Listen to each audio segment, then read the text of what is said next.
an inside the park grand slam home run.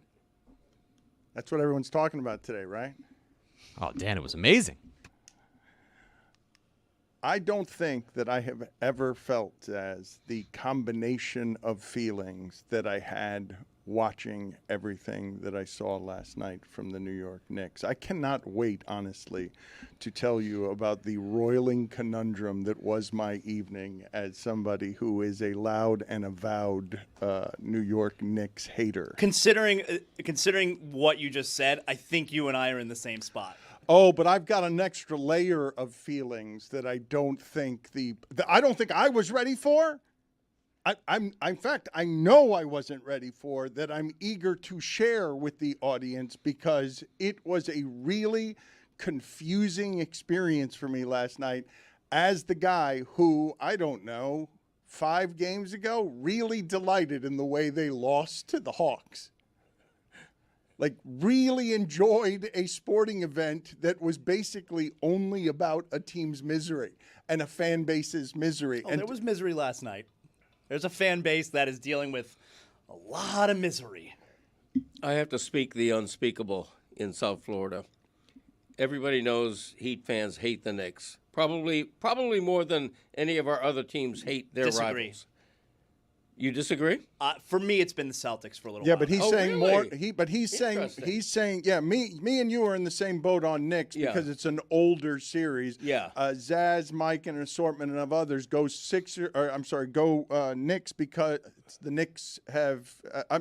Knicks have not been relevant. The Celtics have been. Yes, and in my mind, the unspeakable is that the best story for the NBA is the Knicks winning it all. Okay, not the 2 West powers, but the team that hasn't won. No, it's more than that. The Knicks have to be lovable underdog. That's crazy. They've never been that. They have never, ever been that. Those teams have been unlikable. Even if the Knicks fan likes the Knicks, those teams have been unlikable. This one's not. And no one thinks they have an actual chance. Right.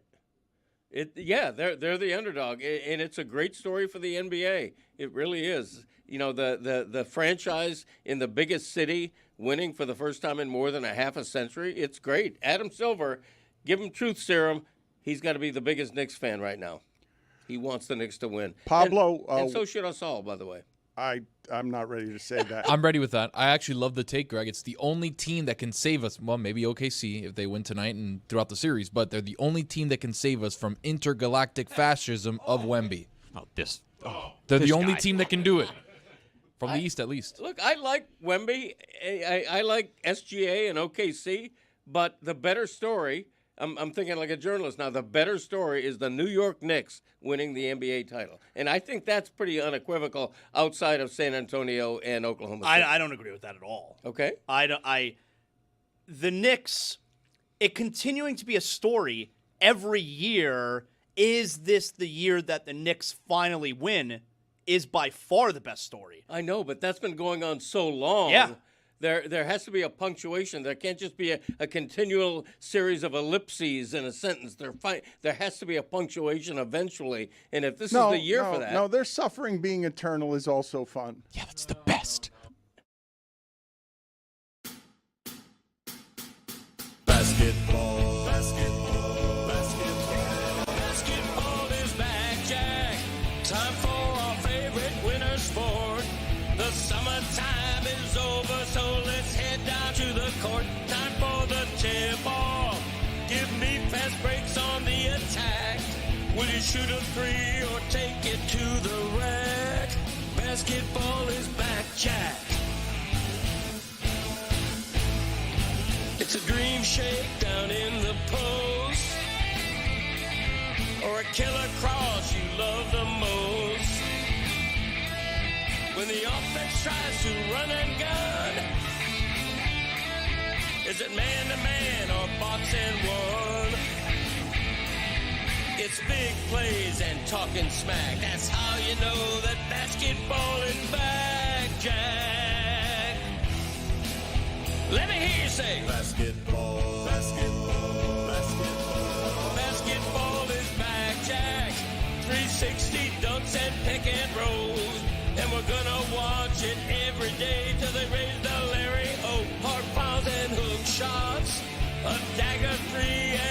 shags. If you say this game's the best, I'll say's a gag.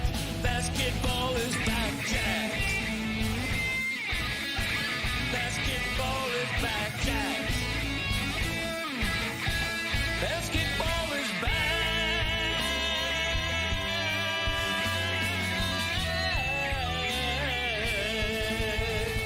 Basketball is back, Jack. WFAT.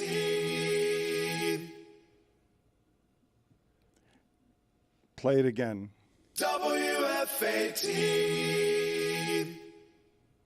What are you laughing about, Zaslav? WFAT. I'm not laughing at anything. I don't want to make Chris feel bad. I'm not laughing at anything. Because he didn't play it at the right time, right? It got clipped, and the first sounds on the show didn't make any sense to at least this room. It may have. Way to say something that no one heard in the audience. Yep. He was laughing at it. I abstained from saying anything. Overruled. The thing that was amazing last night from Knicks Cavs, because I really do want to celebrate the rarity of what Knicks fans got last night. 30 years of Knicks frustration in what Madison Square Garden fans always like to call the Mecca of basketball, but very few lifetimes have ever experienced that being the Mecca of basketball. The fans in that building who know what it is to be a laughingstock for 30 years felt the full force of 30 years of New York falling on the chest of Donovan Mitchell and James Harden, and they, immortals, could do nothing about it. The whole city fell on their heads and they shit themselves. That place did that to them. Their shot goes out, ping pongs around and goes out. Their shot, Cleveland's shot, at the end goes out, and that was their last chance. The Knicks got the bounces because Knicks fans feel today like the building willed it. And I think more than DiVincenzo hitting a shot in the first round, more than anything that happened last year in the Pacers series, I think that was the best feeling Madison Square Garden has had since Larry Johnson had a 4-point play against Reggie Miller's Indiana Pacers when that city thought they had a champion in the New York Knicks. I have to tell you, Dan, to start the show today, it's Hall of Fame level breathing into the mic by Greg. Hall of Fame level. Good job. Seriously. Yeah. First ballot. You did it. Right? Just Like a Hall of Fame. blue jacket or something. Thank you. What a performance Is to there a start. category for that? Hall of Fame? It should be a Pulitzer category. Heavy breathing. It's your giant nostrils, right, is the problem? Yeah. Well, here's the thing. If we're going to get serious about it, okay, first of all, they complain when I'm not close enough to the mic. And then when I'm close enough to the mic to be heard when not talking, It's because that's a problem. It's because you only get close to the mic to breathe. No, not really. But I happen to be congested, not to bring you into my health issues. I happen to be congested today, that kind of thing.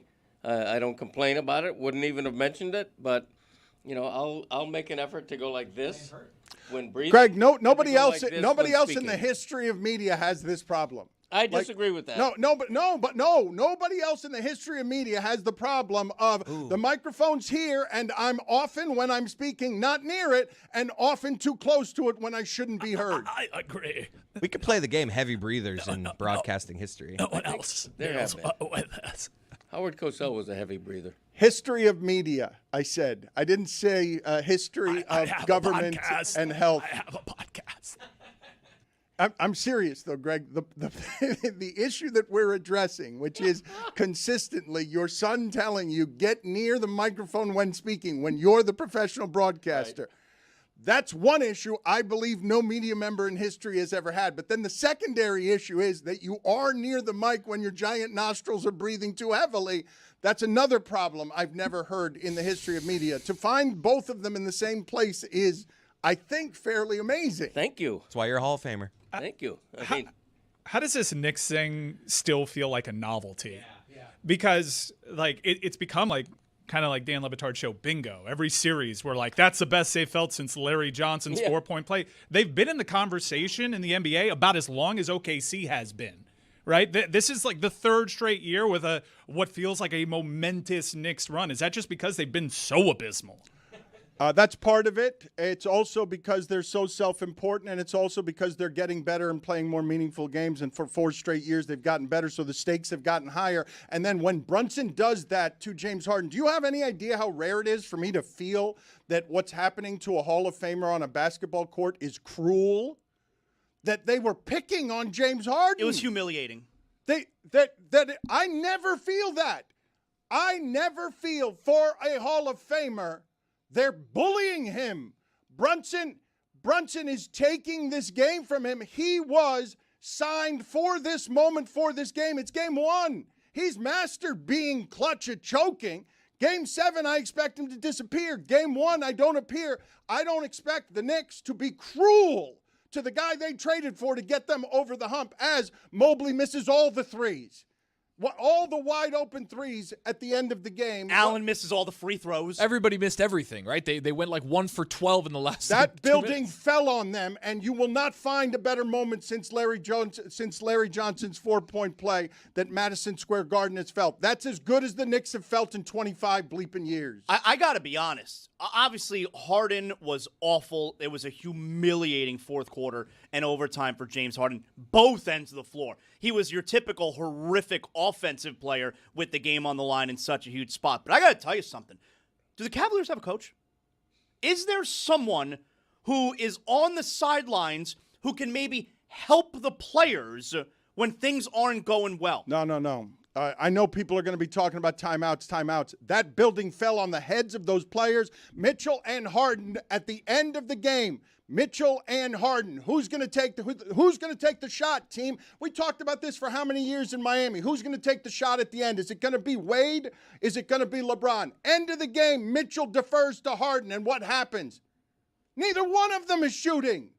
Neither one of them is shooting the ball. Your stars need to take out Madison Square Garden there. Not your role player, not somebody on the side. Your stars need to be strong enough to rise up and do something to Madison Square Garden, and they both caved. It's not even about the timeouts, which I did think was weird. Like when the Knicks cut the 22-point lead to 10. I remember the Knicks had the ball. It was a 12-point game, and I was saying to myself, like I looked at the screen, all right, they have 2 timeouts left. If the Knicks score here and make it 10, it's automatic timeout Cleveland. They didn't call a timeout. I thought it was weird. I'm not even talking about that. What I'm talking about is why is the Knicks offense allowed to do whatever they want to the Cavs defense? Every time down the floor, they're switching Dean Wade, off of Brunson so that Harden comes over, and it's like the Cavs just have to eat it. All right, this is the matchup you want. I guess we'll have to play along. Like, what? Why is that the case? Why aren't they throwing a double at Brunson, making him get rid of the ball? Why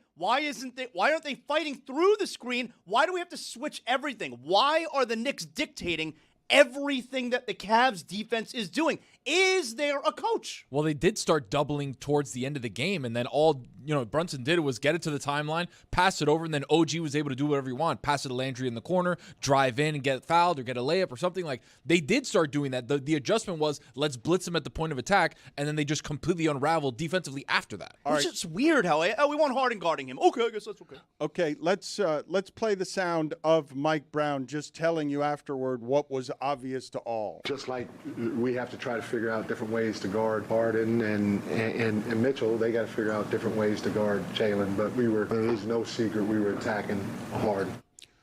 The numbers toward the end of the game, it's a Knicks 30-8 run, and I think it was like 44-11 as well as a run, and timeouts weren't going to prevent that. Now, you may think some sort of strategic change would have changed that, but in the NBA, toward the end of important games, your best player against my best players. We can make it about a bunch of other things. Coaches, timeouts, Mobley missing threes. Make it about whatever you want. The team that was at home got the home field advantage from 30 years of how it is those fans have been frustrated. That fell on the head of Mitchell Don't make it fall on the head of Atkinson. It fell on the head of Harden and Mitchell. And when the Knicks were doing the historic thing with all of that building's energy behind it, they folded their hand. Like that, you knew as soon as the three rims in and out, and Mike Brown is trying to get that timeout, as we make the coaches so damn important with their timeouts, you knew as soon as that came out, this game belongs to the Knicks. The Cavs are done here. Yeah. They don't have any. You say, yeah, but. No, once we got to overtime. Yeah, but you say, yeah, but great players, no.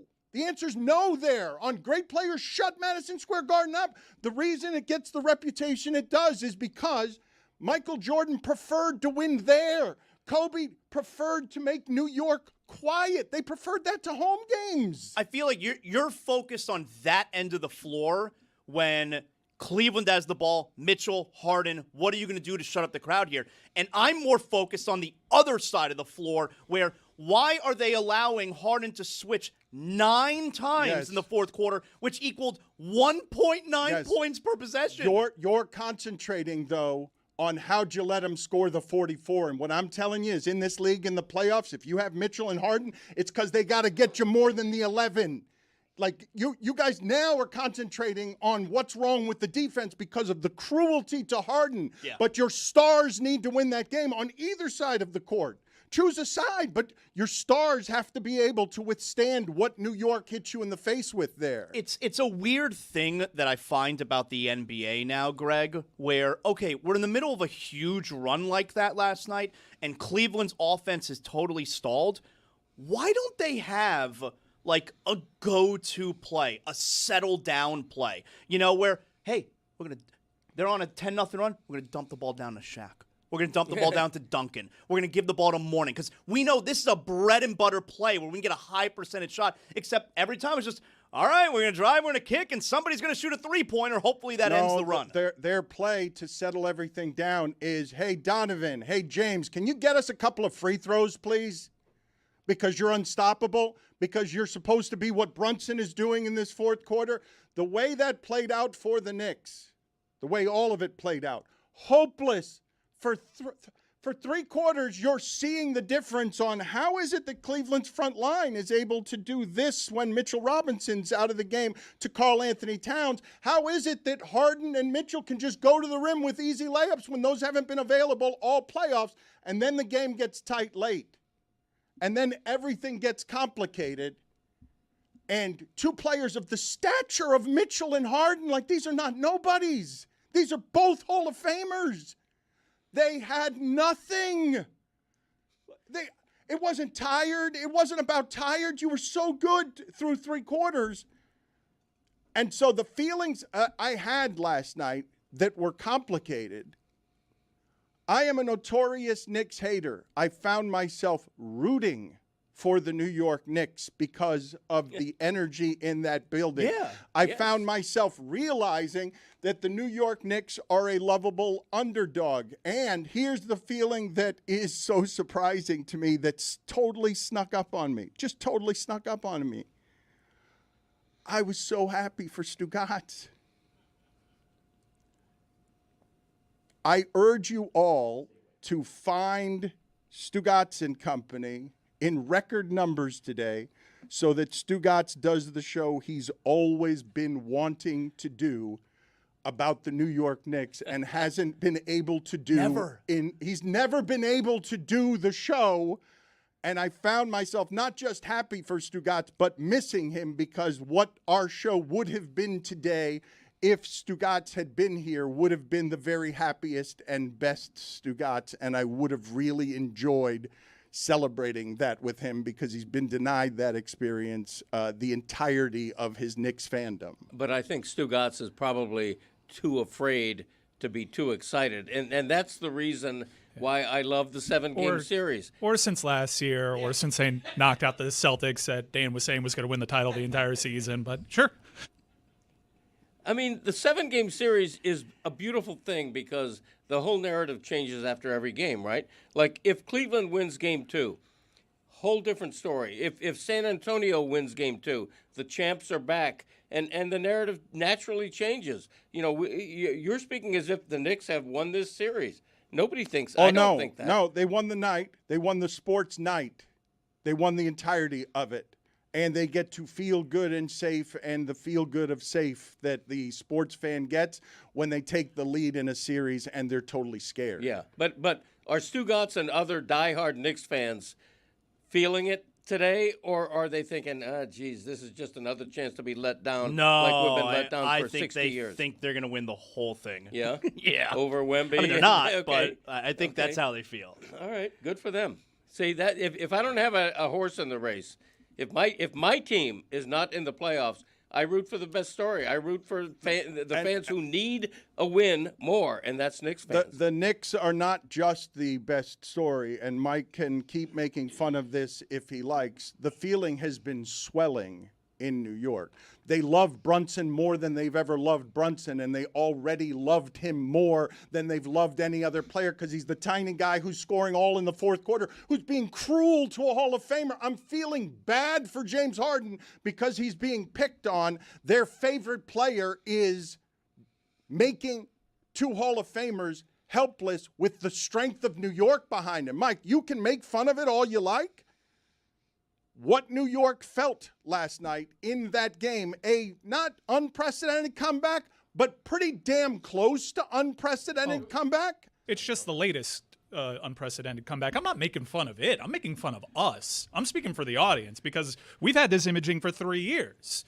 I mean, Jalen Brunson is already an all-time Knick. If you're doing the roster, he's the point guard. It didn't happen overnight. It's been happening. And last year, they had an Eastern Conference final. For all time. Halliburton had all-time moments. This is the new norm. They lost. But They were on the wrong side. They got that moment last night. Right, but they could lose this one. They lost at 1-6 after beating a heavy favorite in the second round after eliminating Jason Tatum and Jaylen Brown. Like, this is who the Knicks are. How do you not see the difference between last year at this time, they lost on the Halliburton shot. This year at this time, they get the shot that bounces in. They get this one, yes. And after they lost game 1 to Indiana, and that series went 6. Who had the home court in that series last year? The New York Knicks. It was the Knicks, yeah. Because Halliburton did that there. That's what they got game 1 of the Eastern Conference Finals last year. Now compare it to this. And what I'm telling you about what the Knicks' allegiance is to this long-suffering fan base, and it's fair to say, the love grows when they're the one suffering. It's not just the players that have to suffer, you suffer with them. And so when that shot goes in and you get the bounce out at the end, I'm not making it up when I tell you that New York can't be happier than that when it comes to almost anything sports because of how the basketball team matters, because of how that arena matters in the center of that city, and because of how bad that team has been denying them that kind of moment with irrelevant basketball and a terrible owner for a quarter of a century. Right. I think I'm just positioning myself to speak for a large part of the nation that says, what are we talking about? Lovable underdog. They're the favorite. They are a big time favorite. This is who they are. I think that we have to stop. I think it's kind of patronizing. What are we doing? Just because Brunson is short? Like they are not. Yeah. They are not this scrappy underdog. They were favorites last year in the Eastern Conference Finals. Indiana was a scrappy underdog. They are favorites again here. They won an in-season tournament. They've been in the conversation for 3 years. They fired their coach, and it was a huge story over the offseason. It's paid off so far. They traded 5 first-rounders for a rotational player who's playing a role for them. Like, they are a top dog here. Okay, if the Knicks get to the finals, they are an underdog. That's and the a point. big one. That's the point. And a the big point. one. Like all of a sudden now, Mike saying second place is okay when the Heat have been failing.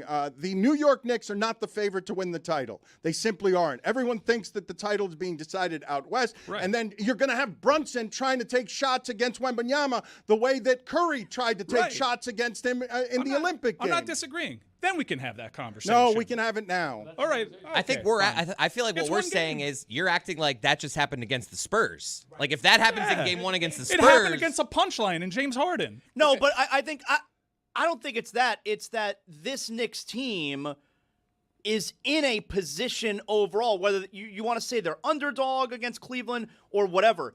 They are now up 1-0 in the East Finals. They're in a position that they have not been in 27 years. That's the point. Not how But good last this year team they is. were in the Eastern Conference Finals at 1-1. So, Yeah. like, in a game from now, it could just be right back to where they right, were but, last game. But this Knicks team is better than they were last year. They are. They are, but my larger point is that whatever last night was, the magic of the Mecca, in sports, that's not necessarily transferable. It's not easily transferable. Who's going to be surprised if Cleveland wins Game 2? Anybody? Guys, I'm not saying that the Knicks are going to win the title because they won last night. I'm saying, holy shit, last night was amazing. Like, stop doing that. No, I'm not doing anything other than saying that it's one game, and I don't think that they're a lovable underdog. I think last night was awesome. It was an incredible game. There was a moment last night after Brunson hit one of the shots, and they panned to Patrick Ewing. It's fucking Patrick Ewing, all right? They panned to Patrick Ewing, and he's clapping like furiously. He's so into it. And it's like, that is so... I hate the Knicks. Everybody knows it's F the Knicks in the Zaslow Mansion. But, like, that's so cool. Yeah. Patrick Ewing is so into it, and he's so happy, and he's cheering so hard for this Knicks team. This is the part, though. This is the part I'm talking about when I talk about the rare few that have 30 years of this experience and see Ewing in the crowd and know they don't. There are so many people watching last night who are seeing Ewing a generation removed from that, and they're just saying, "Oh, that's nice. Royalties in the building." And then there's a whole nother allegiance of people who have been there suffering since he missed the finger roll and the last time they expected to be this kind of good and the last player they loved as much as they love Jalen Brunson. Like, in terms of beloved, wherever you go, Bernard King and Clyde Frazier and Melo, I guess, Patrick Ewing got them to where Brunson has gotten them. But he did it as the giant, and the size does matter. Who was Mike. the number one overall pick, who The- had this expectation from day The one. size does matter when a fan base can claim, oh, our guy's the smallest, but he's got the biggest balls.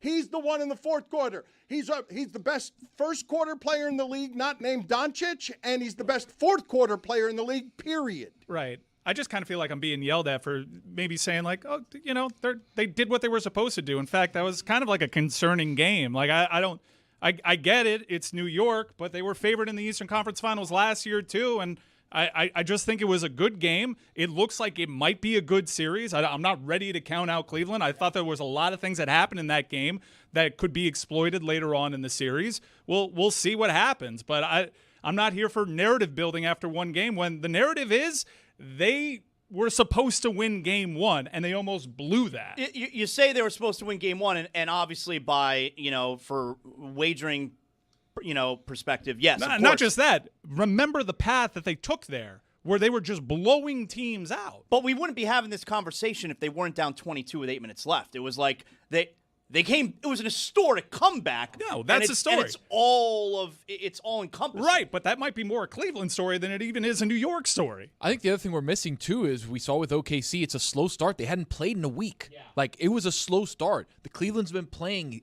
basically almost every other day. So that first quarter was like, oh, wow, the Knicks are a little bit rusty. And then the tired legs caught up. And at the end of the day, we saw what happened. But I feel like the Knicks broke the Cavs over their knee yesterday. I think this series is over. Okay, and maybe, and we can get to whatever it is you guys think is going to happen and whatever it is you guys think the narrative is going to be. And also, you can accentuate, if you like, the Knicks were supposed to win that game. When I see a situation that teams entering Tuesday were 1-594 in was the record. I'm not going to simply skip past that game and say, okay, do it again in game 2, and then do it again in game 3. I'm going to stop for a minute and enjoy that for one night, New York got the magical feeling that Heat fans envy right now. New York got to matter in a way they haven't gotten to matter. No matter how good you think they've felt the last 3 years, it's all been building to this.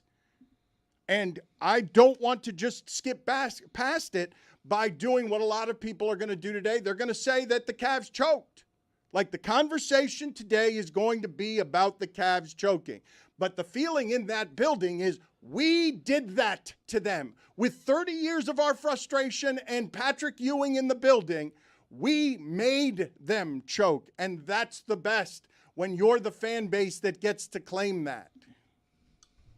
I'm not sure that they did do that because, yes, it was a great adjustment by Mike Brown to just say, oh, right, James Harden's on the other team, so let's just isolate him and go one-on-one. If we think the Cavs are going to do that next game, there's no way that that's going to happen over and over again. And if I'm the Knicks, I'm a little concerned that my primary offense that's been working all postseason wasn't working. But to Dan's point, the history of this moment, forget New York, forget whether it's them or anybody else. Teams were 0-643. That's worse than Dan's when stat. trailing by 20-plus points with 7 minutes to go. And so in this situation, when you're the Knicks and when you apply the context of, oh my God, we almost blew game one as the favorite, now you're looking at it and going, what a relief, what a moment in front of the stars, and you can take a second to appreciate the same way we did with Wemby in game one. Do you think that once James Harden picked up his 5th foul, that Mike Brown told his team, make sure you don't draw a 6th? Keep him in the game. Make sure that he does not leave the game. One of the things that makes an appearance from last night that you do not get very often is just like I keep saying, Larry Johnson's 4-point play from 25 years ago, Landry Shamet is now associated with something with a generation of people. That shot's forever. That shot last night, no matter what happens in the series, and I'm not kidding you, it's better if they win the series and everything else, but no matter what happens in that series, a guy's name is now attached to a certain feeling that was caused, that is a forever feeling. We've been complaining about the entire playoffs. None of these games are close. The last 2 have been magic. The last 2 basketball games have been magical. But let me ask you this. It's 20 years ago. You're the lead columnist for the Cleveland Plain Dealer. Aren't you allowed to question how in hell do you lose a 22-point lead? In other words, from that perspective, Cleveland choked. And it's not the New York feel-good story that we're talking about. It's Cleveland giving that win away on the road. You would agree with that, right? That's local, though. Yes, of course, the local fan base is going to be hurt. I'm saying that the national conversation today is going to be about ripping Cleveland instead of celebrating New York, and that's going to make New York feel like, oh, it's us against the world again. Nobody believes in us. It's always about somebody else failing. It's not about what we did as a success. It's not that we did something unprecedented. It's that you want to blame James Harden for collapsing when Brunson did that to him. I know you don't want to talk about Kenny Atkinson and not using the timeouts. Phil Jackson used to let the Bulls play through it. They're not the Bulls. They're not Michael Jordan. At some point, and we talk about the crowd and 30 years raining down upon them, at some point, you got to break up the rhythm a little bit. Like, let's call timeout. Let's everybody calm that down here. I think it's a little something to it. Either way, the NBA postseason has been super refreshing, almost as refreshing as finally hearing a big-time show give New York the attention it deserves. I mean, there has been a huge gulf in Knicks coverage across the entire sports landscape, and I'm happy we're there. So I sense some of the sarcasm, and I'm going to just allege that you guys are haters who are just embedded in hating and do not and will not celebrate anything that comes out of New York. No, no. I thoroughly enjoy watching that crowd at Madison Square Garden. I always enjoy watching that crowd, and it's part of. I feel I'm conflicted. I'm very conflicted. Look at Mike Ryan. He's boycotting the whole thing. He doesn't want to be a part of any part of it because he's now recusing himself from the situation because many, many years ago, the Knicks and the Heat mattered and they played brutal playoff series. And you've seen Mike Ryan feud with Paul Pierce because of how he hates the Boston Celtics. Yes. He's now recused himself from the premises because he will not be a part of celebrating what was simply a magically positive night that can also result in, yes, the Cleveland Plain Dealer is going to kill the local team. So's a lot of the country. A lot of the country is going, Cleveland choked. Wow, did they choke? They did choke. Yeah, They of did. course. But that's the legitimate other half of Right. us adulating for the Knicks. But what I'm arguing, and I don't think you guys agree with this, but this is what I'm arguing, okay? And it's hard for me to argue it. It hurts me to argue it. What that building was experiencing last night would have swallowed all but the very best players who have ever played this game, all but the players who are a great deal better than Mitchell and Harden. It swallows everyone else because the force of that particular momentum made it so that Cleveland did something you're not used to seeing. And I think it happened to them. I think that was taken from them. And I think very few champions would have had the resiliency to withstand what fell on their chest in that fourth quarter because it's Brunson and he brought hell with him. Like he brought all of New York with him. And that's what I'm telling you. I think that's worth celebrating. And I'm telling you it as someone who has difficulty making that admission because it hurts me to see them feel that. Yeah. Like it hurt. Oh, they get that. Like it's hard for me to see that inside myself and be, I'm jealous. I think that's what we're pushing back on. I think you might be happy about this. That's what we're sensing. I think you here. might be a secret Knicks fan the same way you love I costumes. fell in love with sports again last night. Wow. See, I did it 2 nights ago. Spurs stuff? Oh, I'm loving that. When it's Knicks, Tonight you're going to be in love again. Tonight. I renewed my vows last night with sports. I think that's part of it, though, that Chris brings up, which is I think because in Game 1, we watched Wemby and the Spurs just go take it. Right, they won that Oklahoma game. City did not choke at all. They played great, too. And it was SGA back and forth. SGA wasn't great in that game. He wasn't great, but at the end of the game, No, he's Spurs won making that big game. shots, and so is Victor They're champions. Wembanyama. They're And they're champions, champions, and they're all there. And here, we're watching a combination of the two, which is Jalen Brunson and the Knicks and the crowd and all of it going crazy, but also James Harden. James Harden in particular. If it was just Donovan Mitchell alongside Bam or Giannis or somebody else who doesn't have the same history of choking, but James Harden in this game, like Zaz mentioned, he's isolated 8 times in the fourth quarter, 9 times if you include overtime. They're getting 2 points per possession. Do they have a They're coach? scoring on every possession. Is there a coach? You're watching that team choke. You're watching James Harden for the 6th time this postseason have more turnovers than made shots. The guy is a historic choker, and he took double the shots in fourth quarter that Donovan Mitchell did. It's him, and it's part of the reason we can't have the proper perspective on how amazing it was just for the Knicks. No, but we can, though, because while I understand what Zaz is doing to Kenny Atkinson, I just want you guys to hear my frustration when I tell you, okay, so I'm renewing my vow with sports because of I'm renewing my vows with sports because of how exciting that game is. And again, you guys are going to make it about the guy on the sideline who didn't do the thing. You got to call timeout there. Okay, fine. I'm not even disagreeing with that part. What I'm saying is the timeouts wouldn't have worked.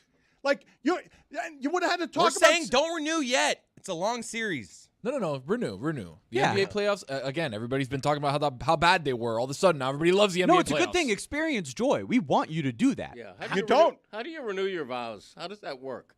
Is that a private ceremony? Is Val involved? Is there like she's reading something? And, Well, Val's not involved. This was Dan with sports. I know, but she's in the other room going, do I come in now and She doesn't have anything to read your do with vows, this. or- No, she doesn't Okay. have the way that Zaslow She's not renews. cucking you in sports. Well, it's the other way. She's getting cucked by sports. Ooh, You like where this ended up? This is my fault. yeah. Well, you're gonna look in my face and you're going to blame me for where it ended up. Yeah, you wouldn't reveal what your vows entail. I was interrupted by your son who decided to make a cuck joke. I was talking. I was low-hanging about fruit. to reveal Yeah, it, it but really your is. son he very badly wanted to make a cuck joke, Yeah. and so I wasn't allowed to reveal what I was going to reveal because he wanted to make the cuck joke, and then what happens to the court jester in the corner? Jeremy dances in with bells on his hat. Yeah, a cuck joke. And then where am I? Not answering your question. I'm here to provide facts, Dan. He just had it wrong.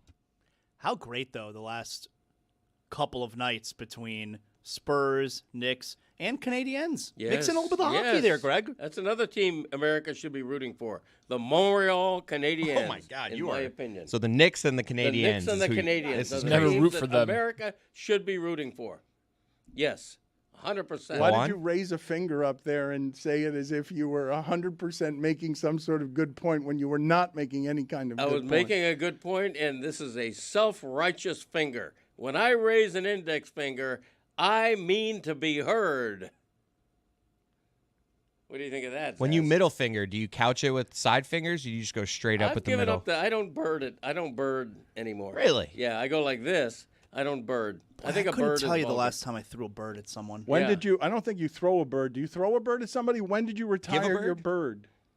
I think it's inflammatory. Like I am prone to road rage, and if you are involved in a potential a road rage situation, the last thing you want to do is flip a bird, because that brings the gun out from the other guy. I don't own a gun. All This I is own the new and unimproved Dan Le Batard Show with the Stugotz. Gamble on by DraftKings.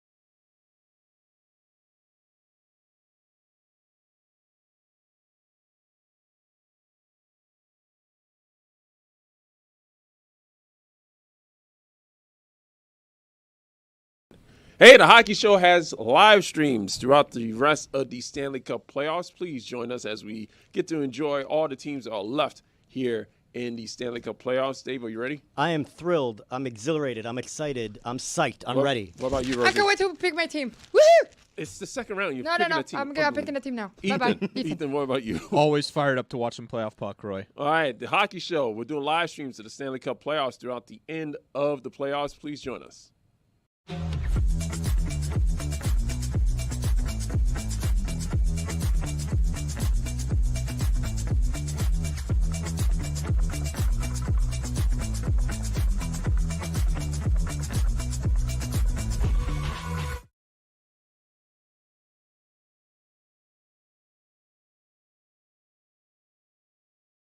Are you ready to do your catchphrases? I heard there's some Oh, controversy around the. It's the Greg Cody Show featuring Greg Cody. He is counting down his top 50 catchphrases of all time. It has been a successful months-long joke. What is the controversy surrounding your catchphrase list? What is the issue? It's big. The controversy is that based on quality demand, the catchphrase countdown has suddenly increased from a top 50 to a top 60. What? That's What? right. And it's controversial.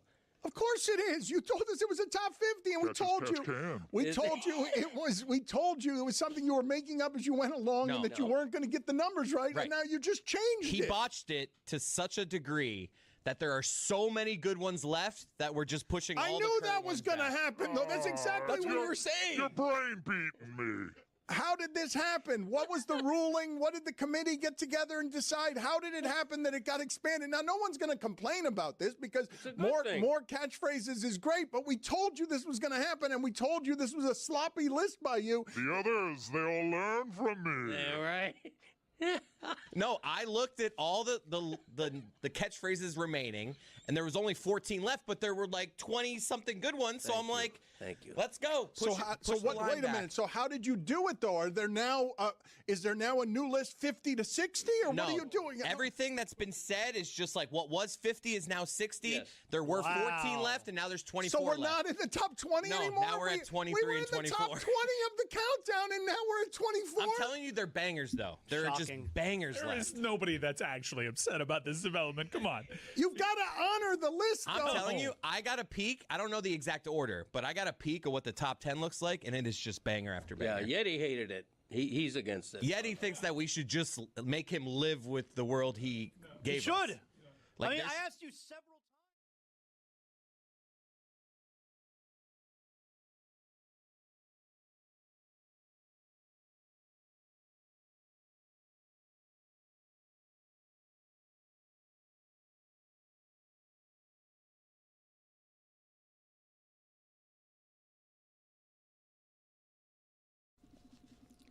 This episode of the Dan Le Batard Show is presented by DraftKings. DraftKings, the crown is yours. It is pretty funny, I think, how fickle some of this stuff is, because what was an all-time choke job, if Merrill's shot goes in, isn't. And it's crazy to think that. That is Nick Wright's laughter you hear there. I've never heard this happen to Mike Breen on that shot. Merrill, three-pointer, in and out. That one halfway down. I've never heard that happen to Mike Breen, consummate professional, before. Merrill's shot goes down, right? Merrill, three-pointer, in and out. That one halfway down. That's the difference between today's news stream, Nick Wright feeding on the negativity of the day, calling the Cleveland Cavs chokers, and coming after Kenny Atkinson. Happened. Yeah, it's correct. Good point. If things that didn't happen happened, the analysis would be different. Yes, I agree. The margins are thin in sports. And shout out, by the way, to Mike Breen. Here, my take on that is I think he is such a pro that he has somewhere in his subconscious, I'm the Knicks announcer, and if the Cavs hit this shot, I have to give it the full throat and the full enthusiasm, and almost to offset any perceived biases, he preloaded the bang, which is one of the reasons he's just great. I love that crew as a whole. I think they're outstanding. But sidebar on that, and Dan, you know how much I adore you. I hate that type of sports analysis. Well, you know, if this shot went in and this shot missed, we'd be saying different things. Yeah, of course. The way to avoid having it come down to one lucky bounce one way or the other is to not blow a 22-point lead with 7 minutes Nick, left. but the problem is we don't talk about Harden and Mitchell gagging if Merrill makes the shot that they had nothing to do with. They're sitting sitting there at the top of the key looking at each other. They're both there to take the final shot. Someone else takes the final shot and misses it. Oh my God. You're gonna drive me crazy. That maybe we're not talking about it in this context. It's like, wow, they avoided total catastrophe. But it is not as if Harden and Mitchell were passive observers, mostly Harden, to this utter collapse. Yes, Merrill could have bailed them and Kenny Atkinson out, but that doesn't change the fact that somehow they allowed this to happen with the Knicks scoring no fast break points in the fourth quarter. It was a comeback unlike one I've ever seen, where it wasn't that the Knicks all of a sudden got red hot from three. It wasn't that the Knicks all of a sudden got out in transition.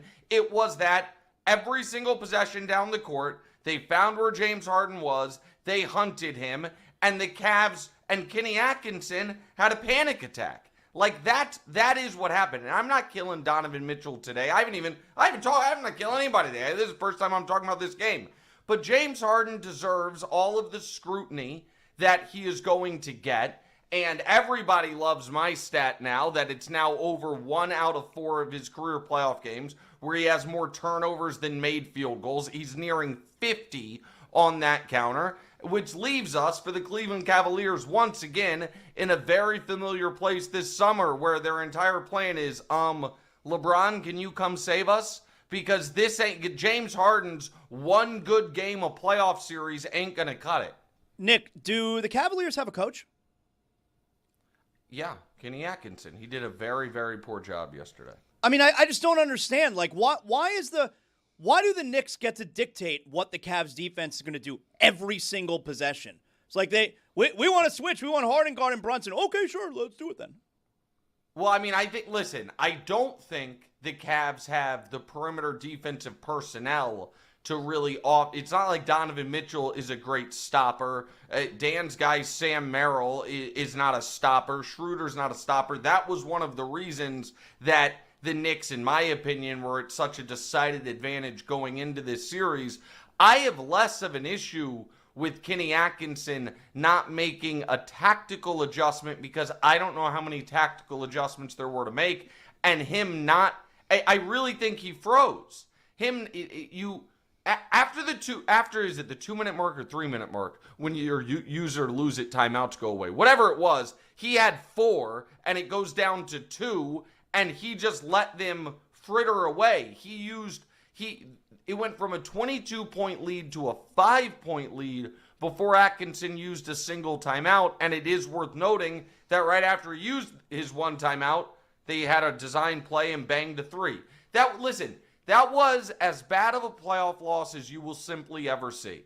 And it is catastrophic in a way that whatever good feelings you had, if you're a Cavs fan, after round 2 and after Harden's game 5, you are now staring at, in my opinion, a quick Eastern Conference Finals loss where you ask yourself, how can we possibly run this thing back and believe next year will be better? Okay, I believe you've been infected almost entirely by being the center of the content machine. Why does it have to be as bad a playoff loss as you will ever see instead of as good a playoff win as you will ever see? Why can't it be that the Knicks took that from them and did that to them? Because Zaz asked me about the Cavs coach. We can talk about the Knicks all you want. That's a great playoff win by the Knicks, Dan. Jalen Brunson is throwing his hat in the ring, if anybody cares about this designation, of, hey, I might be the best American basketball player. Anthony Edwards, Cade Cunningham, Jason Tatum, Donovan Mitchell, step aside. It might be me. You guys all the Knicks fans wanted Donovan Mitchell. I was the consolation prize. And Jalen Brunson might say, I'm just flatly, by any way you want to look at it, the better player. And I think the Knicks have a real shot of winning the entire thing, because I think OKC San Antonio is going to be an absolute 7-game war, and you could see a bit of what we saw in 2016, where the 2016 Western Conference Finals were such a slugfest and a war of attrition that the Cavs are able to slide in the back door in the finals and win a title when they, probably all things considered, were not the better overall roster. So I think the Knicks should be over the moon. I think Jalen Brunson is a living New York City legend, and it was a great comeback. However, and you can say this is the content machine, I'm not quite certain. Normally, for it to, the great comebacks or individual, the team that had a huge lead that gets walked down, normally we think of the winner in that context if there was a singular all-time performance on the winning side, as opposed to a collective meltdown on the losing side. Okay, except though what you got from Brunson in the fourth quarter was an annihilation. Great. No, but it was an annihilation of a Hall of Famer that made me feel like they were being cruel to him, which is not a feeling I usually have for Hall of Famers. What they did to Harden, what swept over me there, I felt very strongly like what the Knicks did was unprecedented. It was. And so, yes, someone has to contribute to that, but when you make it about Atkinson and timeouts, it assumes that there are a lot of people in the history of Earth who could have withstood what it is that the Knicks just did. And I don't think there are. I think the vast majority would have, actually. I think you're wrong there. I think what the Knicks just did gets stymied if every time they put together 5 straight points, there is a stop to the bleeding. It's why timeouts exist. Then why do they have them, Dan? Why would every other coach use them? And again, you're doing a very fancy wordplay, which I appreciate, which is what Jalen Brunson and the Knicks did to a Hall of Famer. When James Harden makes the Hall of Fame, how far down the resume are we talking about his defense? Yes, they did it to a Hall of Famer, but not a Hall of Famer who's going to be in the Hall of Fame because of his perimeter defensive prowess. It's because of his scoring and passing. But go ahead. No, I just hate the idea that you would make that game about timeouts. Like that you would make... I didn't. Zaz asked me a goddamn question. I told him... deflect. No, my number one takeaway was not about timeouts. That is a subheader of why the collapse happened. There's multi-layered reasons as to why the collapse happened. Primarily, I would think, is because, yes, the Knicks were excellent. The Cavs got a little loose. The Garden crowd got insane. Jalen Brunson was unconscious. All of that led to what is an unprecedented collapse. Like, that's... Comeback. it felt more collapse than comeback. Sometimes things feel like a sick 28-3 in the Super Bowl felt more comeback, where it was, there are a couple minor moments you can pick out where the Falcons didn't do great things, but that was mostly Patriots' brilliance. The multiple of the Chiefs' double-digit playoff comebacks felt more comeback. This felt collapse. This felt like if they had simply just played competent basketball for 60 seconds in the final 7 minutes, or if Merrill they had made a escape shot, with a win. or if Merrill had made a shot. Yes, yes. Or Mobley, I don't, or why are Mobley, you hung up? or Mobley for that matter, or anybody on the team, or anybody, Make a free throw, or anybody. Call a timeout. Yeah, but I mean, I don't view sports that way at all. And if your season is coming down to how do you view sports though? What are you doing there? Because I'm gonna take the new lane now here late in life of I'm just gonna be super positive sports guy. I'm gonna try and take the that's lane. my gimmick. I'm gonna try and see how it is I do amid argument culture, just being guy who comes in and tries to spread sunshine. No, and that's I appreciate that, and I think there's a lane for everything now. You can't fill up the lane of the veiled threats to superstar athletes. That lane's taken. So being super positive guy, I like, but I think it is a flaw in if your game You mentioned James Harden, future Hall of Famer, Donovan Mitchell, future Hall of Famer. And yet you're talking about missed threes by Evan Mobley, who's a nice player but not a great shooter, and Sam Merrill, who is the 9th best player on the team or 8th best player on the team. That's a flaw by the Cavs. It's a good job by the Knicks making sure those are the guys getting the shots. But I'm just curious, Dan. Yesterday, I apologize, I didn't hear the show. Yesterday, how much time did you spend while we were all understandably bowing at the altar of Wemby, saying, if he just misses the 32-footer, he finishes with 29 points and they lose? Oh, I said that's a bad shot by Wemby. Yeah, he spent the whole show. That's the worst take I've ever heard. It's a terrible shot by Wemby. He made it, but it's a 2-for-1, Dan. Terrible shot. Great shot. He's a crazy person. I don't really buy that it was a 2-for-1. However, it wasn't a 2-for-1. It wasn't. The ball bounces off the rim. There's going to be 20 seconds left. Yes, from where he's taking the shot. I agree with you, Dan. No, I agree with you. I don't really buy that it was a 2-for-1. That part, this idea that Wemby saw that it was the time score situation, that part I don't buy. And a 2-for-1 also is never mind, doesn't matter. However, there is a subset of certainly sports fans and sports front offices, and now it seems via Dan Le Batard, maybe even some sports media, that really feel like, that baseball standings should not be wins and losses. It should be overall season run differential. Yeah. And NBA, and honestly, let's take it to forget run differential, because there is some randomness in that. And in the NBA, instead of actually counting makes and misses, it should just be shot quality. Like, you guys play for 48 minutes. Whether it makes or misses is random. Like that Mikal Bridges, or I don't know, was it Bridges or Shamet, the three that bounced 3 times. That shot was worth less. Shamet. That was worth less than Sam Merrill's shot. So at the end of the game, let's get the Ernst & Young together and do some accounting and see who really spiritually deserved to win.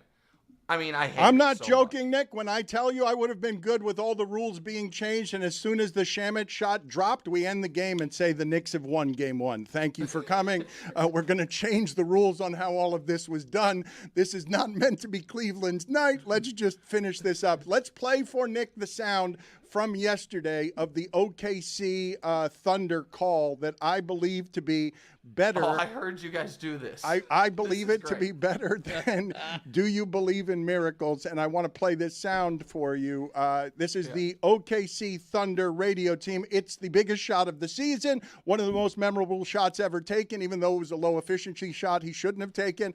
And it was not celebrated in any way by the OKC Thunder radio team. Wembanyama has it, left wing Castle. Patrolling Wemby, leaning 30-foot three to tie.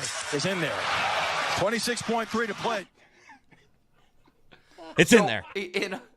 In all seriousness, Dan, because of the power of this radio show, YouTube show, streaming show, all of it, and your wonderful social media team, and that your guys' discussion of that got amplified. You know that silly meme of the guy with the escalating size of dominoes, and it's like, this is the first domino and then the giant domino? Do you think your guys' segment on that OKC announcer was the first domino and the final big domino was Mike Breen's premature bang? Where it was like, I am not going to be underwhelmed with excitement if the great Sam Merrill, who hasn't been talked about this much since his high school graduation, it makes this shot. I do think, because I would imagine Breen's probably, that meme, that thing. I would imagine Breen has, I don't know Mike really at all, but I assume you do, and I assume he's a fan of the show, because I assume everybody is, that he's like, I'm not going to be the OKC media team. If Cleveland hits this shot, I'm going to be impartial, fair announcer, and I'm going to give it the full bang treatment. Merrill, three-pointer, in and out. That one Never halfway heard down. that happen to him. I wonder if he's embarrassed. Let's call Mike Breen and just ask him if he's embarrassed. I do want to find out. Hold on, don't do that. Can you do that when I'm not on the air? Because I don't have a good enough. If he's not listening right now, I don't want him to think I was poking fun. There's only a handful of broadcasters in the world that I really want. That if my name ever comes up, the person to be like, I don't know him, but he seems like a good guy, and I don't want to blow that with Mike Breen. Okay, that's fine. We'll wait. We'll wait for you to leave. I'm going to tell people that Nick Wright is the host of FS1's First Things First, and it is a really great show, and he's really great on it. What's Right with Nick Wright is something that I prefer. Only because it most represents what Nick Wright was as a radio person with a lot of room. Television can be confining and stuff, and so he has a lot of room to do what he did yesterday, and I urge you to check it out when he was talking about Stephen A. Smith. He is respectful of the people in this business who are great and before him, and it feels like it costs you at least a little bit to be this kind of critical of Stephen A. Smith, but I have been embarrassed on behalf of journalism when he comes after the Jaylen Browns of the world with these kinds of threats. And I thought while your analysis was good, you missed one thing, which is... Tell me. You're very competitive, and Stephen A. Smith, I think, is more competitive, and all he wants to be is bigger than everyone in sports and journalism. He wants to be bigger than Cosell. And so because he makes more money, actually, and owns his own shit than Jaylen Brown does, he believes that the second best player on the Celtics isn't worthy of Cosell.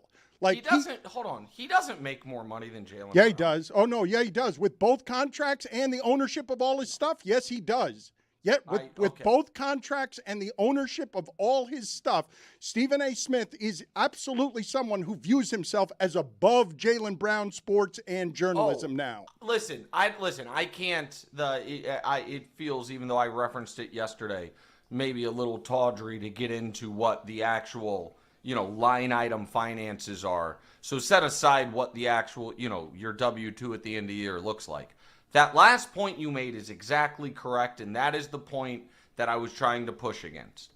It is without a doubt that the view is, that Jaylen Brown needs to be careful when talking about me because of our places in the sports ecosystem. And the point that I was trying to make is, I think that is absolutely, utterly ridiculous.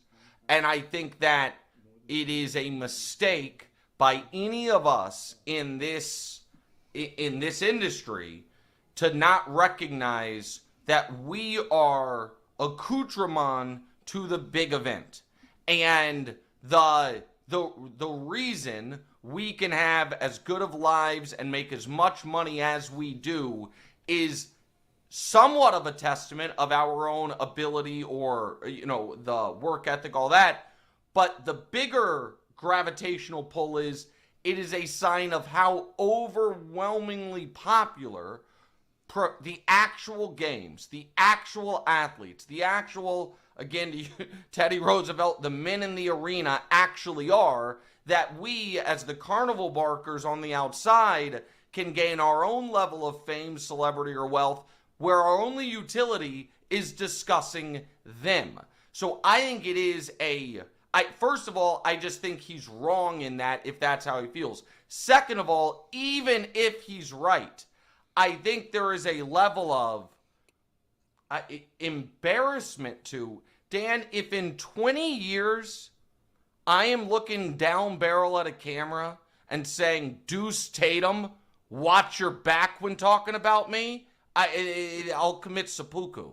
Like, I don't know what to tell you. Like, there is a level of, these are much, much younger, famous athletes, and it's been a decade of veiled threats dating back to the KD thing, and I just don't understand it. It like, pays, Nick, it pays. He's rewarded for it. Anytime he engages any of these guys, it's better for him. But it distorts. Like, this machine absolutely distorts the self-importance of the people who have the microphones, and he wants to be president of the United States. Like, sports is now beneath him. The journalism is now beneath him. He fancies himself as someone who's above these people. He has the platform at Disney that makes it okay for him to threaten them with the threat of doing journalism to them. Well, that's the other piece of it. The other piece of it that I found a little curious, and again, you're right. At the front end, I said, and I will say again, and I have for years defended Stephen A's path to where he is, because he did all the jobs, he did real journalism, and he, back then and now, works as far as hours a day as much as anyone in the business. He wasn't handed any of this shit, and I really genuinely respect that. I don't so much love the idea that he has all this seemingly useful and noteworthy and reportable information that he is just sitting on as compromat rather than sharing it with the audience. Like, he implied he knows things about the Tatum and Brown's relationship that he's just sitting on. Well, if that's the case, the audience would love to know that. But to just have it in your back pocket as leverage over Jaylen Brown's Twitch stream strikes me as patently absurd. Well, it's embarrassing. It is. It's embarrassing. He shouldn't be doing that. He shouldn't be allowed to do that. It has no resemblance to journalism to threaten people with journalism, like to extort them with journalism. I'll do it. I'll report. It just, I don't know why he's doing that beyond it pays. Like, it absolutely pays to get all of these guys feuding with you. Yeah. The other reason might be he saw your Pulitzer winner do it to me about supposed gambling stories he had about me, and he was like, maybe that's the way you do journalism. Speaking of your Pulitzer winner, I haven't been on here since then. That is sincerely awesome, not just for Pablo, also for you guys as a whole and the whole company. Thank you. And I think he just also won something else yesterday, and then Tuesday at the Emmys, he's probably going to win a few more things, and that's before we even get to the awards he's going to win for yesterday's episode, where he broke the story that it turns out Oz the mentalist isn't actually magic. Oz. Thanks for stepping on my joke to correct the pronunciation. Sorry, my bad. You would have killed the shipping container for that. You're right. Can't help myself. Goodness gracious. You're right. But I really enjoyed Pop. I really did it. I do enjoy, and the congrats were sincere. This a little less so. Of Pablo's intrepid journalism yesterday of, hey, this other guy's done a 5-hour YouTube video about this, let me interview him. And it turns out magic's not real. I appreciated it. I did enjoy it. I was captivated. He won a national... Wait, you mean he can't read minds? You mean Joe Rogan is easily duped? You mean on The View they have a pre-show meeting? Holy shit! Where's Woodward and Bernstein? Pablo won a National Magazine Award yesterday. He's Nick, so proud of yeah, himself. but he's also lashing out, and he's got me vulnerable because I did step on his punchline. But he's lashing out because Mina and Pablo have been kicking his ass lately. Oh, listen. Look at this guy. Hold on. Another award. I have to read you. Wilds is gonna get so mad at me, but I don't care. I have to read you I'm breaking a confidence. I'm reading you a text from Wilds right after Mina won Jeopardy. $1 million for charity, by the way. Tell us when Yes. you've done that. She's a legend. She's a legend. And when I've done it, I'm going to give the same answer I gave in the argument with Pablo. The first time I tried, probably. But it's not the point. So Mina's TV show, NFL Live, is nominated in the same category, Sports Show of the Year, Daily Sports Show of the Year, as First Things First at the Emmys on Tuesday. Text from Wilds to me, Saturday morning, unprompted out of nowhere. If NFL Live wins the Emmy on top of Mina winning Jeopardy and $1 million for charity, on Wednesday's show, we are leading with, did Nick Wright's championship window close? God, it's a good joke. It's pretty good. I'm sorry I Pretty good. stepped on yours. A fine admonishment from you. See you later. What's See ya. Right with Later, Nick guys. Wright is the name of the podcast. Host of FS1's First Things First is the First Things First is the television show. You should check that out as well. So if you did not see what he did, though, on Stephen A. Smith on What's Right with Nick Wright, I urge you to see it because it's an interesting deconstruction on the cotton candy contaminants that end up making it so that Stephen A. Smith's entire worldview gets distorted by the competition of, I want to be the modern day Cosell. How do I, for legacy purposes and forevermore, how do I get remembered beyond where and how Jaylen Brown will be remembered? Like, that's what the fight is for somebody who is supremely competitive. And I saw the shipping container react when I said that Stephen A. Smith is making more than Jaylen Brown. And while that is not the only way to keep score, it does seem to be the way that a lot of capitalists are keeping score when they align their politics with their pocketbook. Stephen A. Smith is making $20 million from First Take a year. He's making about that from SiriusXM, and he also owns his own stuff, owns all of his own things, and has total freedom. So if he doesn't make exactly what Jaylen Brown is making, he is in a stratosphere where the greatest of the people paid for speaking about sports are paid as well as the people who play sports. Tom Brady is presently being rewarded more for talking about sports than he was for playing sports. The economy of what we do around here is such that our show, much smaller than everything Stephen A. Smith is paid, our show is just simply worth more than a great many athletes that you consider great. Think about what we do every day.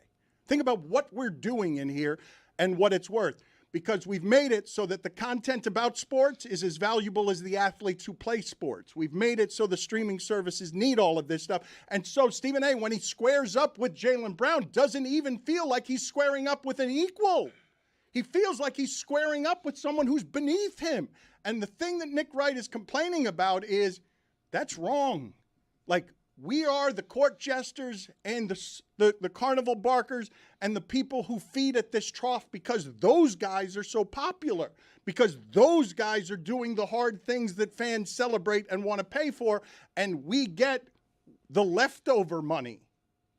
Yeah, Stephen A. Smith is his own unicorn, though. He wants to be controversial. He wants to be the guy with the big ego. He wants to be the guy looking at an athlete saying, I'm bigger than you and I'm better than you. And that's part of why people love him and hate him at the same time. But if these players, and in this case it's Jaylen Brown, they say something back at Stephen A. Smith, like a guy like Stephen A. Smith on television is talking about Jaylen Brown and his play or commenting on something he said, which is Stephen A.'s job. And then if someone like Jaylen Brown comes back and says things that he did, should Stephen A. not respond?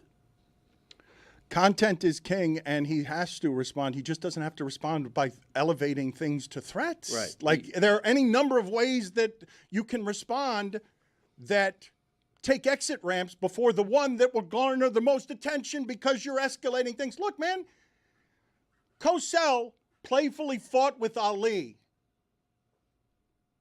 Stephen A. just fought with LeBron in a way that was just asinine.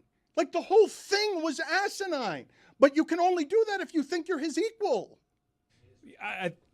I'm just learning that Stephen A. accused Jaylen Brown of this, but I think Jaylen Brown's using Stephen A. here. And he's using that platform, and he's using what he is lamenting, because Jaylen Brown seems to be going through something this offseason, whether the whole evil plot at the end of the day is to force his way out of Boston in a kinder way than we're used to. But I think he knows exactly what he's doing. You think making a mess publicly with Stephen A. is a way out of Boston? Or just the other stuff where it's weird Twitch stream behavior? No, the first stuff. I think Jaylen Brown has gone into this offseason after enjoying a season, which he's already said was his favorite season, where he was undeniably the man because he didn't have to deal with Tatum. And I think he likes being the main character. Yeah. And I think a way to keep his name, because his name has been in the news stream in ways that we're not used to, even well after his team is eliminated, I think this is a conscious, smart effort by Jaylen Brown.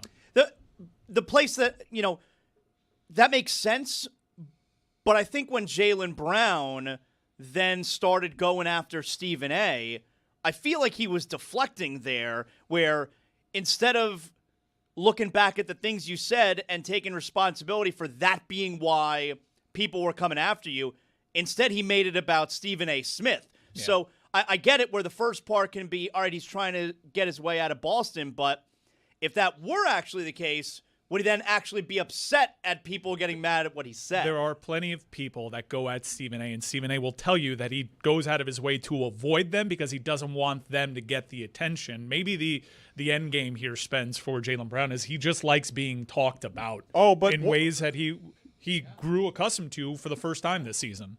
But can it also be that he's just pissed off about the way that he's covered because he doesn't like it, because he's a smart adult and that's not how we've usually covered people? Could it be both? Well, but I think he speaks on behalf of the athlete army when he gets pissed off at the idea, why is the media allowed to talk about us this way? Like, I see it when Steven Jackson goes after Mad Dog, even though if I were to say to you, in their respective fields, who was better at what they did, champion Steven Jackson or Mad Dog would be better at what he did in his respective field. You have this tension happening between both groups, and Jaylen Brown, on behalf of his group, is saying, hey, journalists, stop behaving this way because Stephen A. is the avatar for us. Right, but Stephen A. doesn't need Jaylen Brown's help to go viral. Jaylen Brown just went viral and continues to be a part of the discourse because he is now publicly sparring with Stephen A. I think he kind of likes it then. Isn't this also just a lack of understanding from the player in this spot where they say, why are you allowed to cover us and talk about us this way? Part of them covering you and talking about you this way leads to the massive TV deals that pays now, again, because we talked about this a couple days ago, that the fans are not paying your salaries anymore. It's the TV deals that are paying your salaries. And, like, him doing this is a major reason why you make the money you make. I think another factor in all this is that the adversarial relationship between media and athletes has grown exponentially because now all of the top athletes have a podcast. They have a voice to say to everybody that they don't agree with what has just been written or said about But that's part of what happens with the division. Guys, you have seen, okay, sports radio had a lower standard than anything else in newspapers and television, and it ate everything else up with its acid. Athletes do not like being covered the way sports radio covers them, but it used to be that First Take was the worst and most embarrassing show on ESPN. Now it's the only show on ESPN. And so when that happens with the corrosive result of sports radio has eaten all this up, the 29-year-old who's an adult, who's smart, who's proud, who's excellent at what he does says, don't cover me like that. Like, the way you're covering me, I believe, would be objectionable to a proud adult who had accomplished what Jaylen Brown has accomplished to get to where he is. Doesn't it come with the territory? Sports media is as old as sports being televised, and I think that there's a general understanding. Jaylen Brown kind of highlighted that speaking to the media is a part of his contract. All of this helps. Yes. Them fighting helps. It helps ESPN. It helps Stephen A. It helps Jaylen Brown. It helps the NBA. Yes. The answer to your question is yes. Does it come with the territory? The answer is yes. The answer to this question is also yes. Is it worse than it's ever been with the media as athletes are more sensitive than they've ever been about it? Yes. And so that's the evolution. This is the front lines and the top of the food chain on what the war looks like when Stephen A. Smith could look down from a mountain and say, Jaylen, you're using me for clickbait. You need me here. That's everything that's happening in this war, and it keeps getting uglier and uglier. And you tell me how it serves Stephen A. Smith or Jaylen Brown to be two black people fighting in public at this time about this stuff as the divisions in this country make it so that it foments, go ahead and have the powerful black people, brown people, women, have them all fighting each other. Don't you think it's funny that the athlete lament as old as time has always been like, you don't know what it's like to play this game. And so now they go to content creation and still say that to content creators who never hit them back with, you don't know what you're doing. And the only reason you're getting anywhere is because you're invoking the name of a content creator. The playing between the white lines only seems to apply to the sports. Totally. And they can come over and have a billion failed podcast and just keep towing the company line. It's just funny. And plus, Stephen A. Smith is saying to himself, and sometimes out loud, I am playing the game. I'm playing my game better than you play your game. That's one of the things that I find so interesting about the athletes flooding this particular space. When you come to fight with Stephen A. Smith, what you're doing is playing his game his way on his turf, and he's better at it than almost anybody is. It's a losing proposition for the athlete to go on his court, just like it would be a losing proposition for him to wear that jacket and dress shoes and try to play Jaylen Brown on his court. Few things lamer and more predictable than an athlete going on a podcast to tell a podcaster he doesn't know how to play sports.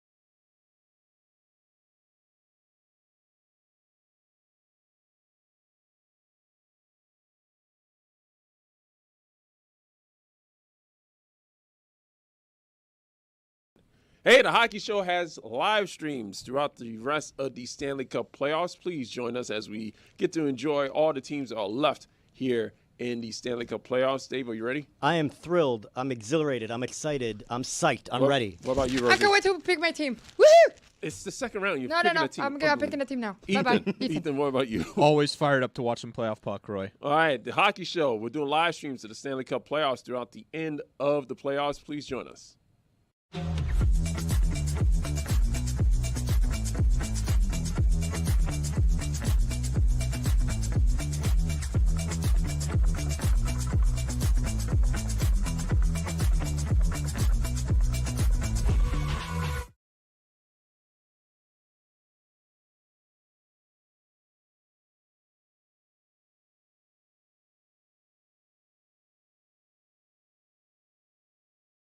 Yeah, Yeti hated it. He's against it. Yeti thinks that we should just make him live with the world he gave You should. us.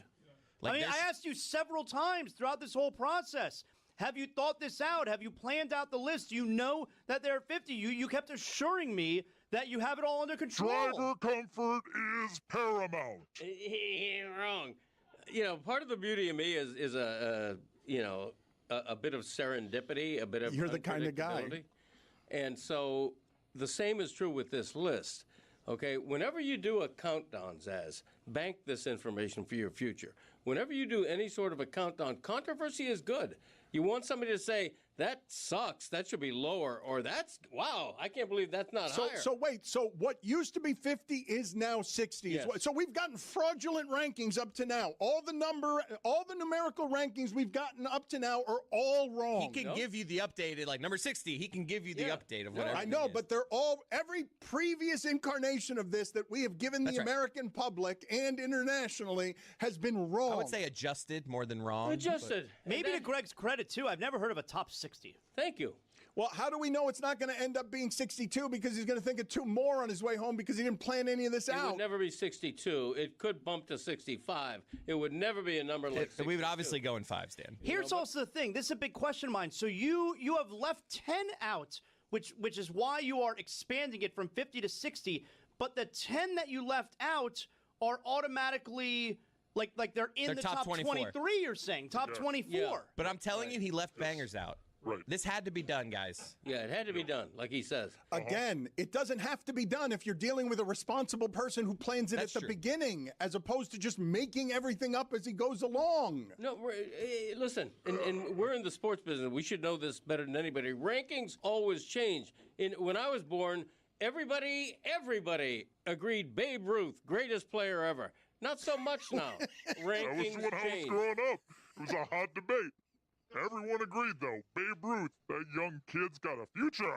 It was an argument back then on sports radio. Tris Speaker or Babe Yeah, Ruth? that's right. Lou Gehrig was in play. Just telegram in your thoughts. Are you ready to do your catchphrases? I heard there's some controversy around it's the Greg Cody Show featuring Greg Cody. He is counting down his top 50 catchphrases of all time. It has been a successful months-long joke. What is the controversy surrounding your catchphrase list? What is the issue? It's big. The controversy is that based on quality demand, the catchphrase countdown has suddenly increased from a top 50 to a top 60. What? That's What? right. And it's controversial.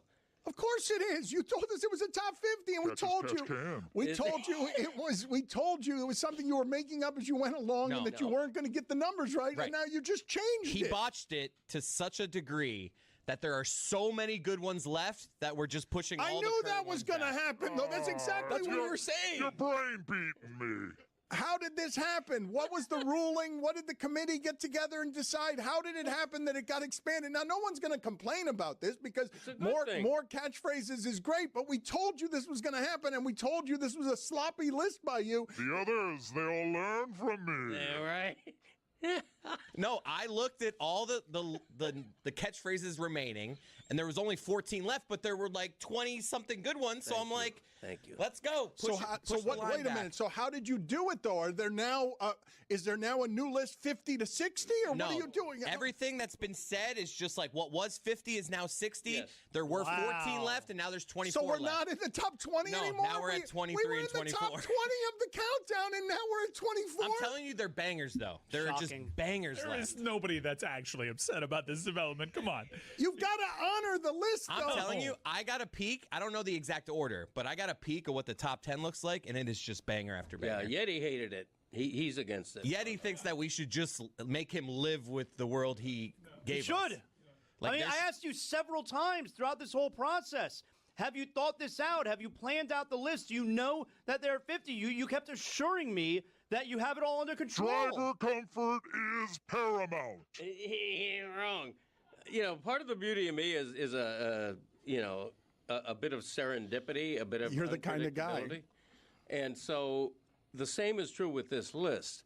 Okay, whenever you do a countdown, Zaz, bank this information for your future. Whenever you do any sort of a countdown, controversy is good. You want somebody to say, that sucks, that should be lower, or that's, wow, I can't believe that's not higher. So wait, so what used to be 50 is now 60. Yes. So we've gotten fraudulent rankings up to now. All the numerical rankings we've gotten up to now are all wrong. He can give you the updated, like number 60. He can give you the update of whatever. I know, but they're all, every previous incarnation of this that we have given the American public and internationally has been wrong. I would say adjusted more than wrong. Adjusted. Maybe to Greg's credit, too, I've never heard of a top 60. Thank you.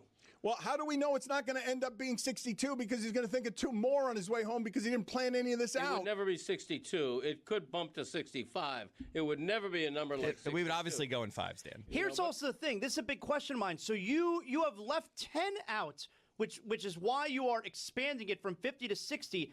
But the 10 that you left out are automatically like they're in They're the top top 24. 23. You're saying top 24. Yeah. But I'm telling you, he left bangers out. Right. This had to be done, guys. Yeah, it had to be done, like he says. Again, it doesn't have to be done if you're dealing with a responsible person who plans it That's at the true. beginning, as opposed to just making everything up as he goes along. No, listen, and we're in the sports business. We should know this better than anybody. Rankings always change.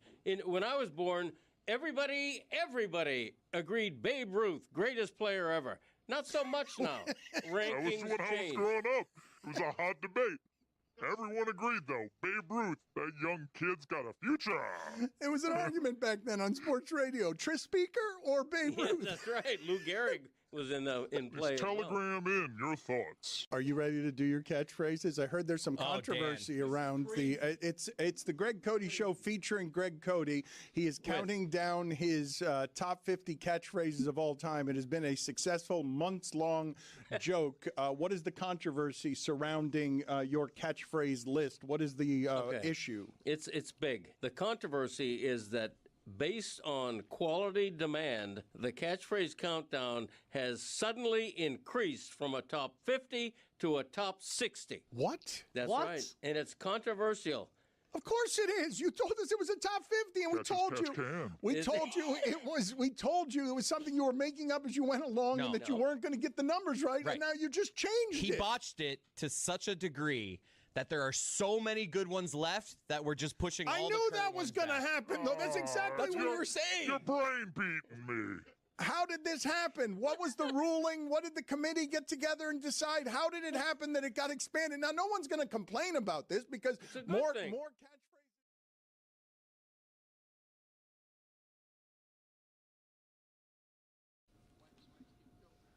Zaz, I don't know if you're surprised by this, but Roy Bellamy and Mike Ryan, they clearly over the last 2 years, Greg Cody as well, they know what a hockey champion looks like.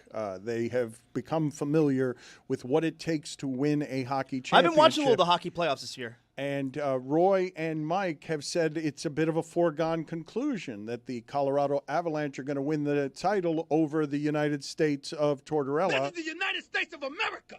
It ain't the United States of Tortorella. And everyone else in hockey. Do you believe, Zaz, that it's the foregone conclusion that Roy and Mike seem to think it is? Roy's doing a live watch-along tonight, the Colorado Avalanche Great hockey show. and the Vegas Golden Knights. Roy and the group, that means Rose will be a star. That means Ethan will annoy you. And that means that if you want to watch hockey with the show, they will be doing it tonight. Do you believe it's as foregone a conclusion? I'm not used to ever thinking the hockey playoffs are a foregone conclusion for anybody, but the people here around here who know what a champion looks like are telling me this is a foregone conclusion. Based on what I've gathered from my foray into the Stanley Cup playoff this season, when the Panthers aren't in it, I usually don't pay any attention, it's been told.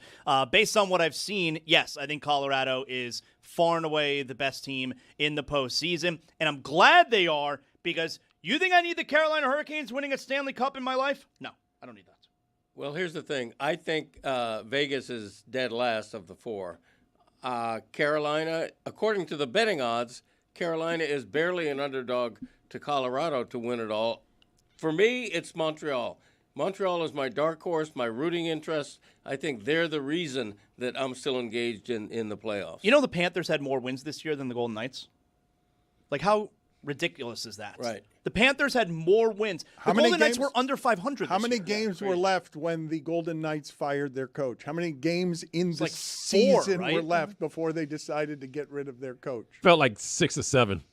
It's crazy. I have a prediction to make here. I don't make many of these. I have a prediction to make on OKC and San Antonio.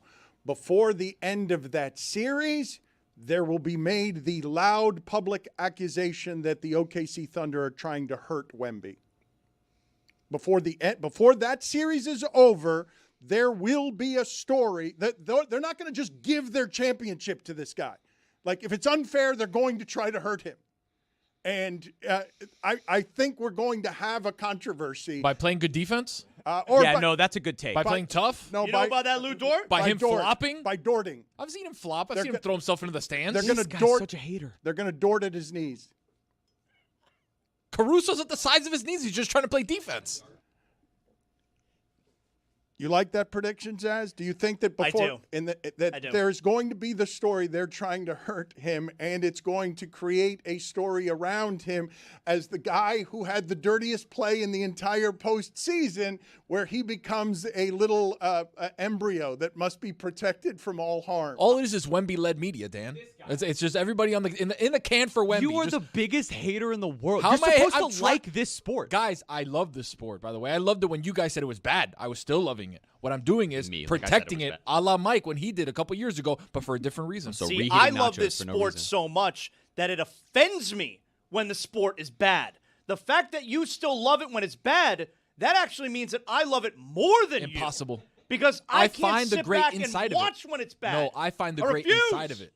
Right? You think the game's bad? It's a 30-point blowout? Wow, look at all the threes they hit. When I think it's bad, you're like a fan who keeps going to games and giving the team your money when the team is terrible, okay? If the team is terrible, I'm a real fan. I stay away because I need the team to be better Bandwagon before is you what get we my call money. you. We're you here on the watch side. no matter what. No, you're a bandwagoner. If the game's not good, I stay away because I'm a bigger fan than you.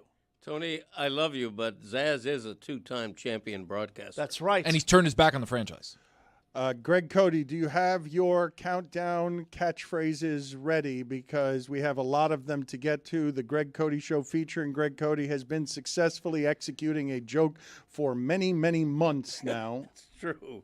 It's a surprisingly successful bit that my show has been able to pull off, and it is. We're doing 2 a week.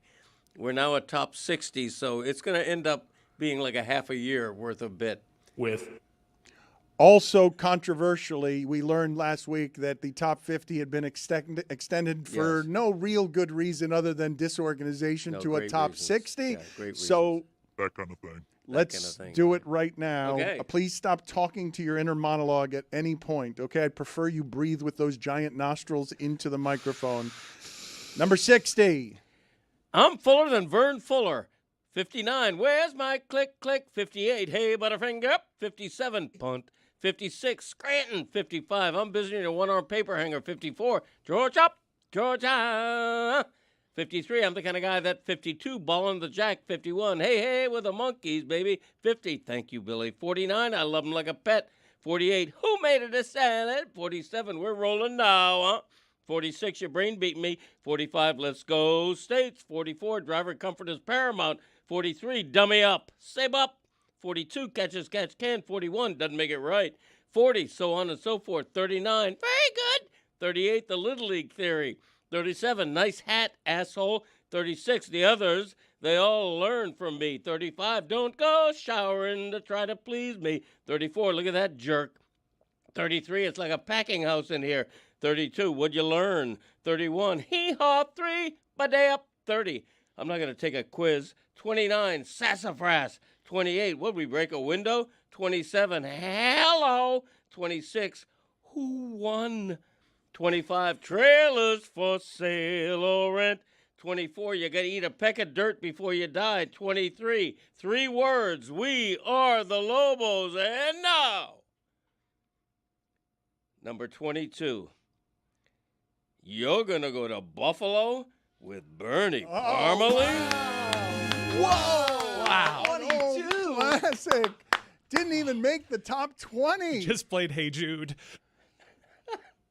Does that mean we still have one more Yes. to update? Oh, my God. So this is very exciting. We are so close to the top 20, although he might change it again next week and make it the top 70. He's going to remember 10 more. Yes, that's right. So you never know. You never know. That's part of the That joys. one will be high up. I want to know, Yeah. before you give out your second new one this Right. week, Number 21. Yeah.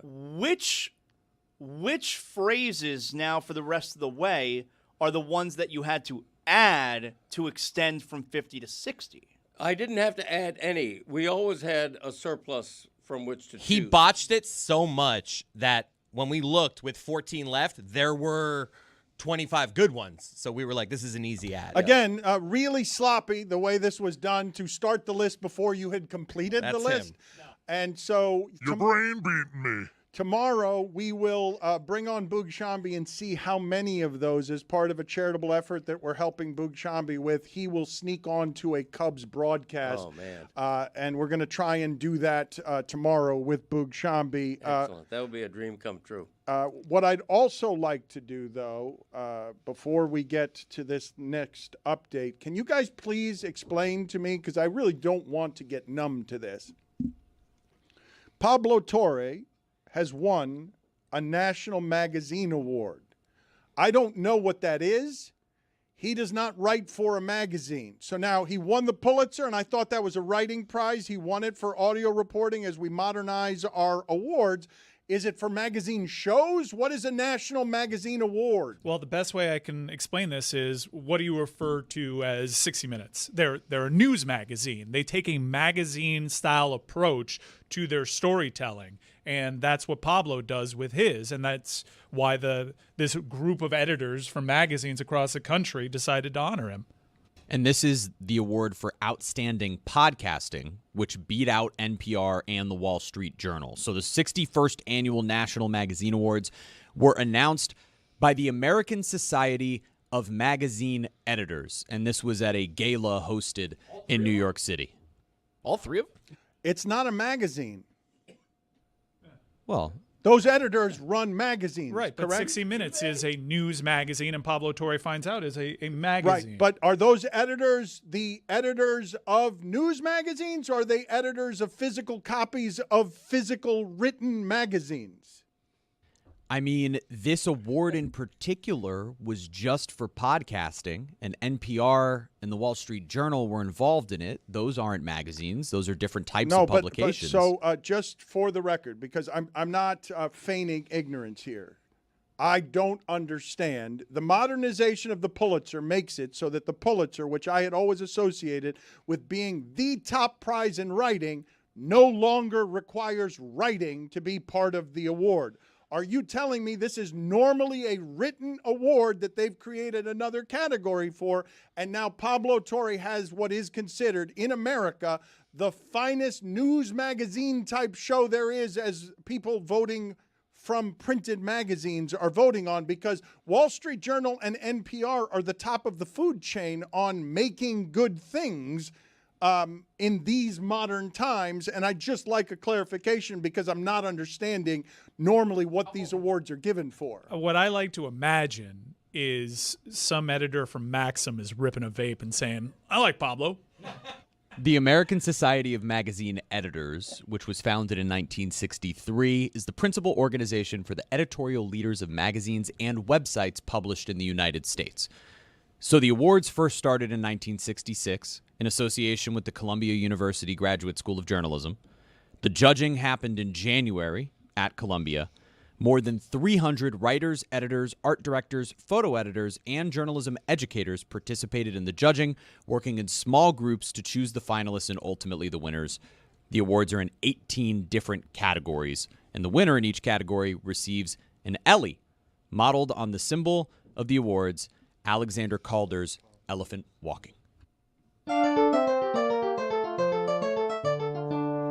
Added to the list of stuff that I was telling Pablo yesterday, where he was like, what do you mean, me? And I'm like, yeah, you're in the super futuristic building looking down on everybody. Now you got this award that looks like an art piece. Like, oh, okay. Do you guys feel like Mina and Pablo are kicking Nick's ass? Because Oh, yeah. No, dude, no. Nick goes and wires $150,000 to the win and plays poker all night, dude. He's sick. And Mina got $1 million for Jeopardy. Give it to charity. What is That's that? what the editor of FHM said when he was like voting against It was actually Pablo. me. Mina has won, I think, she'll be on with us later. She's won like 3 game shows, and she's also hosting the Spelling Bee. Nick Wright challenged both Mina and Pablo. Nick Wright's not winning any of the awards. Pablo's winning awards from people who write for things that aren't written. It's pretty amazing. The fact that this guy is winning every award for every publication. For everything. Every place that's like, where is there good podcasting? Where is there good journalism in podcasting? Oh, Yeah. Pablo Torre finds out. Honestly, I want to be that guy. I'm giving a free tip right now to any aspiring other podcast magazines. Someone needs to investigate the lobbying arm of Pablo Torre finds out, because awards are a very political thing. All right? So if you want to make your name and win some of these awards, investigate this team. I'm telling you, this doesn't just happen because of good work.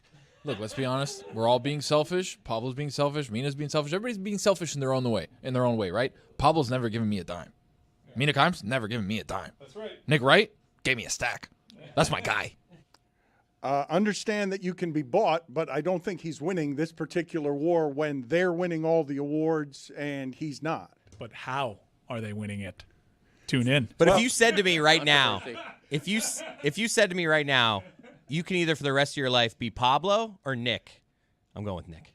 It must be APAC. There should be an award for winning most awards, like an annual award that oversees all of the entirety of awards, and Pablo has just won the award for winning most awards. A little further back.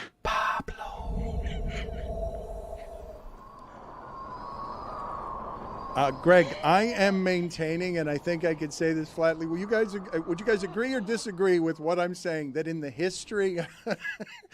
So on one end, we're talking about Pablo winning awards that are normally given from writers to writers for writing for things that are not written. And in the other category, we have Greg Cody, who cannot speak into a microphone, but when you don't want him breathing too loud, it's extra close to the microphone. Yes. I believe that this is unprecedented in the history of broadcasting. Do you guys think I have this wrong?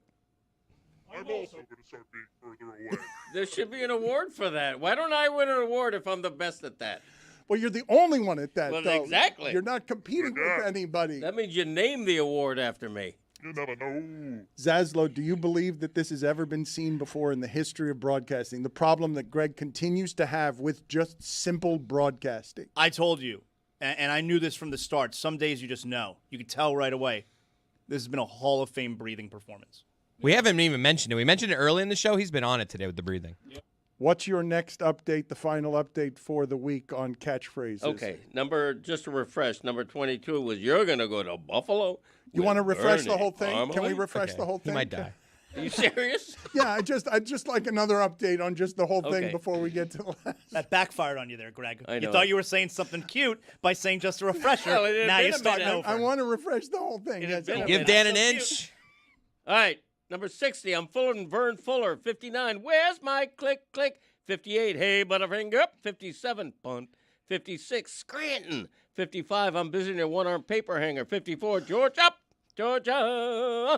53, I'm the kind of guy that 52, ball on the jack. 51, hey, with the monkeys, baby. 50, thank you, Billy. 49, I love him like a pet. 48, who made it a salad? 47, we're rolling now, huh? 46, your brain beating me. 45, let's go States. 44, driver comfort is paramount. 43, dummy up, save up. 42, catch can. 41, doesn't make it right. 40, so on and so forth. 39, very good. 38, the Little League theory. 37, nice hat, asshole. 36, the others, they all learn from me. 35, don't go showering to try to please me. 34, look at that jerk. 33, it's like a packing house in here. 32, what'd you learn? 31, hee-haw, 3, ba-dap. 30, I'm not going to take a quiz. 29, sassafras. 28, would we break a window? 27, hello. 26, who won? 25, trailers for sale or rent. 24, you got to eat a peck of dirt before you die. 23, 3 words, we are the Lobos. And now, 22, you're going to go to Buffalo with Bernie Parmalee. And number 21, Wrappy Cack. I'm out of breath. Breathe into the mic. I'm out of breath. Now, Wrappy Cack is more a home one than one that he's done a lot around here, I would say, but it is a staple. It is anytime you're trying to tickle my dad. You know, remember at the old studios, Dan, when I'd come in and tickle him? That's what he calls Wrappy Cacking. If I'm tickling you, if I'm jostling, hey, quick, Wrappy Cacking. Right. That's correct. Can I ask something? Yeah. Who are you quoting that Who says? won? Who are you quoting when you? He got you. He got you. Yeah, he got Zaz. your ass. He got you. He got your ass, Zaz. You're an idiot, Zaz. Nice hat, asshole. You know, it doesn't even matter what I was going to say. It's been built up too much. We're moving on. You fell that one time in the chair. Waving the white flag. So Wrappy Cacking, put it on the poll at Le Batard Show. Have you ever heard the phrase Wrappy Cack? Put also on the poll, have you ever used the phrase Wrappy Cack? And also put on the poll, do you know what Wrappy Cack means? What you're saying is just the physical job, the roughhousing of someone. That's Juego de mano. My brother and I have always, that's how we've, Wrappy Cack is, hey, stop, quick, I'll break your finger off. Quick, Wrappy Cacking me. He had, what did you say on the show that your definition of it was slightly different? Okay, it emanates from the great Dolphins original expansion era broadcaster Rick Weaver, who thought so much of himself. He used to have a vanity license plate that said "The Voice." It's a great play-by-play guy. Yeah, right. And it's a great license plate too. Yeah, Rick Weaver. Anyway, Rick Weaver used to refer to Wrappy Cacking as a particularly hard hit. Like if a linebacker just flattened the running back, he would say, he got Wrappy Cacked. And I've never been able to determine the origin of that. I think it might be a Midwestern, Ohio-ish type thing, but I adopted it and made it my own. That's what I did. I have texted Mike Breen here to find out if that has ever happened to him before. We will find out hopefully before the end of the show. Maybe he'll come on with us. Yeah. Let's clear our throat. I'm hoping to get a hold of Mike Breen. We will see. Do you think it's happened to him before? No. And matter of fact, when I was watching the game, now granted, I don't have the volume on very loud, tablet time, don't want to wake my wife up. I didn't even notice that it happened when I was watching. If you have not heard it, get it again here, Chris Cody, please, because he is the consummate professional, and I wonder if he suffers this. Merrill, three-pointer, in and out. That one halfway down. In and out. That's how my dad talks, with B's in front of everything. I love that. But hello. It's a good call for the moment. Merrill, three-pointer, in and out. I mean, that speaks to how it was almost in. The ball was like 92% in. Merrill, three-pointer, in and out. It's perfect for the moment. If it were a radio call, it would have been perfect way to describe it for everyone to see exactly what was happening. If it were a radio call, it'd be he hit it. No. Merrill, three-pointer, in and out. That one halfway down. Premature bangulation? Yesterday, Michelle Beadle had a premature celebration. Today, Zaslow, who just got torched by Cody, gives you premature bangulation or bambulation. It's not good enough, Zaslow. Sorry. I was doing my BAM catchphrase from PTI back when I had catchphrases. Speaking of which, my father, we'll see if I'll be able to get to this today. My father has objected to both all three of the top 10 lists of Mike Ryan and me and Valerie about things that we have done as a show to piss off ESPN. He has a different list of 10 things we have done to piss off ESPN that he thinks is better than Valerie's list. We'll see if we get to it today. Before we do that, though, Zaslow, what happened with you begging the audience and sponsors for a couch? I had a great update. Okay, but what? So embarrassing. I'm not begging for anything. No, you were begging. You stood right next to me and you begged. I'm not begging for anything. You stood right next to me. There are advertisers out there. There are potential sponsors who may want to get in on my show. Zaslow Show 2.0. This is not a beg.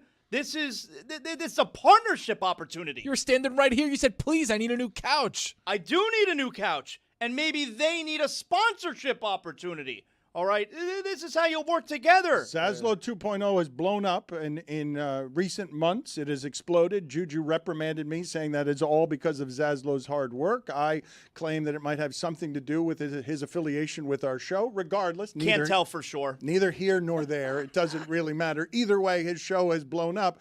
What's happening with you begging for a couch? Yeah, so I'm done with the couch in the Zaslow Mansion fan room. I don't like it. All right, I want a new couch. And my wife says, "We just got done paying for this couch." I'm like, "I don't care." So Dan, we know what wives love. All right, so she doesn't want to waste any of the thing that she loves. So I want a new couch, and I'm looking for a sponsor. So I get a message last night, Dan, our friend Brad Williams. Brad Williams sent me a text message last night, and I'll allow it. And he says, I'll buy you a couch if every time you mention the Zaslow Mansion, you say the Zaslow Mansion featuring the Brad Williams couch, listen to his podcast, Heightened Babble, and see him on tour. The couch brought to you by Brad Williams. I mean, our audience has to come up with a better offer than that, so it's not I think quite- that's awesome. You happy about that? Now, would this be a normal size couch? Well, what were you saying? Am I happy? Like, are you doing a thing there where it's like, Zaslow, are you willing to take a couch? Because, there are people out there, Dan, is like, oh, I'm too proud to accept things. I don't take charity. I'm not one of those people. I'll take things from anyone. But you're going to do that mouthful of sponsored, like you're going to cheapen the sponsorships all around that sponsorship by doing that mouthful every time. You're selling basically, because someone buys you a couch, you're basically offering a presenting sponsorship to an exploding podcast that cheapens all the other advertising. That's the question, all right? Like when I'm on ESPN radio, I say I reference the Zaslow Mansion all the time. So on ESPN, am I also saying, featuring the Brad Williams couch, listen to his podcast, Heightened Babble, and see him on tour, the couch brought to you by Brad Williams? No. You got to negotiate that down. You got to negotiate it down to the Zaz Mansion brought to you by Brad Or Williams. get a better Bam. offer from somebody else in our audience who wants that sponsorship and is willing to not allow it to be something that Brad Williams both gets cheap and cheapens your broadcast with. Like somebody can do it better than Brad Williams if you're offering that kind of value. Because Brad wants to do this. Like, he's excited about this opportunity. I'll outbid Brad Williams. If I'll buy you a couch if you sponsor say that it's brought to you by the Greg Cody Show. So the same offer. Featuring. The same. I'll outbid Williams. Okay, but you need to make it less of a mouthful will. so it sounds less cheapening. You have to offer something that's less of a mouthful by telling Zaz. Yeah, what do I do? All right, here's what you do. Okay. You say the Zaz Mansion brought to you by the Greg Cody Show. We're going to say my whole name, though, Zaslow. Okay, Yeah. the Zaslow Mansion brought to you by the Greg Cody Show with Greg Cody. Featuring. No, not featuring. With. The Greg Cody Show with Greg Cody. And then what? What else are we going to say? How many times do I got to do that? Is it every time I that's your mention thing, though. the That's what you Zaslow do. Mansion? Okay, no, we're going to keep it short. Random evidence of a cluttered blog. Boy, that's a throwback. That's a throwback. Next thing you know, you'll be referring to the Prep Prophet, which was the name of my column when I covered high school. I have a new poll question. Go ahead and No, it's the Zaslow. check it out. The Random Zaslow evidence of a Mansion cluttered brought blog. to you by the Greg Cody Show with Greg Cody. Very good. That's what you have to say. How often? Every time you refer to the Zaslow Mansion. Cody's Corner, CBS.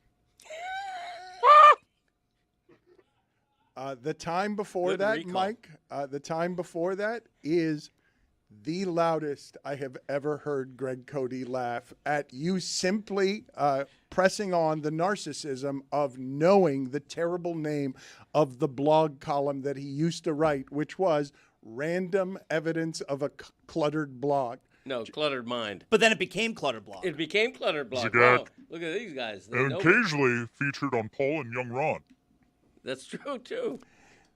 I've never heard Greg laugh that loud at something that delighted him so much. That And was just Paul. The Prep Prophet. Rest in peace. Paul's alive. Paul's alive, yeah. Wait, you can hear me? Nice hat, asshole. Where are we with the sponsorship? Because I believe you should get a new couch, and I also believe that you should adhere to certain rules and that you should make people compete for the right to buy you that couch. Oh, we have two competing. Yeah, now that's all you need is two competing offers, and now you got yourself a real, you got a real hoedown situation. What are you going to do with your old couch? Let me get your old couch. Yeah? Yeah. You come pick it up? Yeah. It's a I got good truck. couch. It's a good leather couch. You just finished paying it off, right? Yeah. Your wife cool with it? Yeah.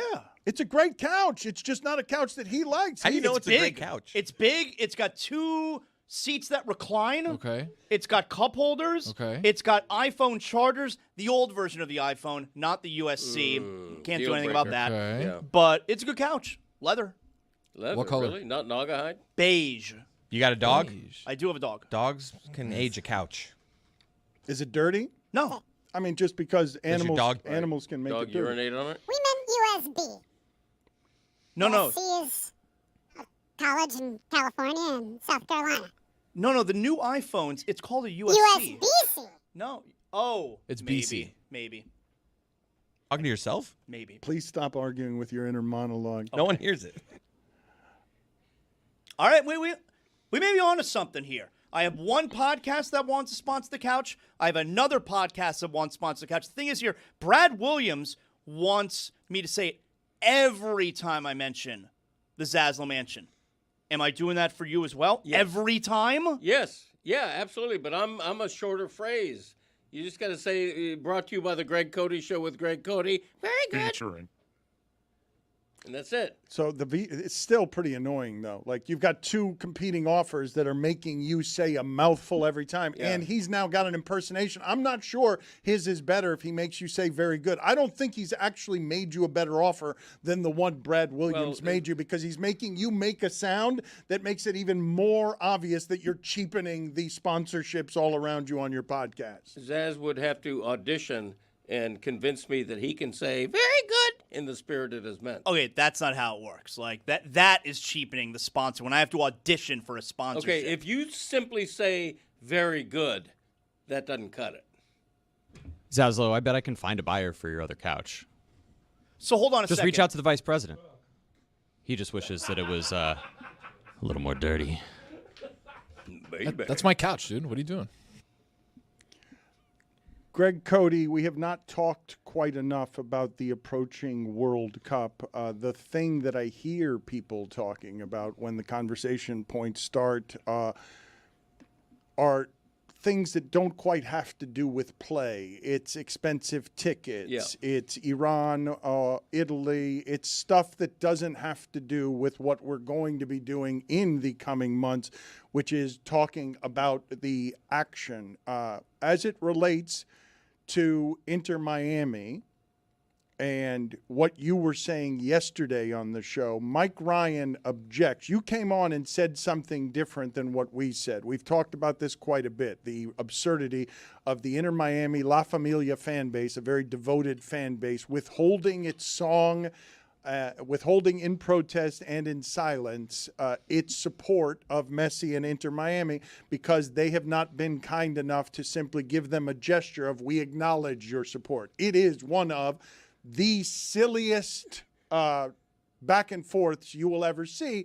But when you're talking about fandom and the zealotry involving fandom and identity, it also pays for everything. Like, legitimately, people caring that way is what pays for everything. So while you side with Messi and say he's given you enough, Mike Ryan basically objected to everything you were saying yesterday.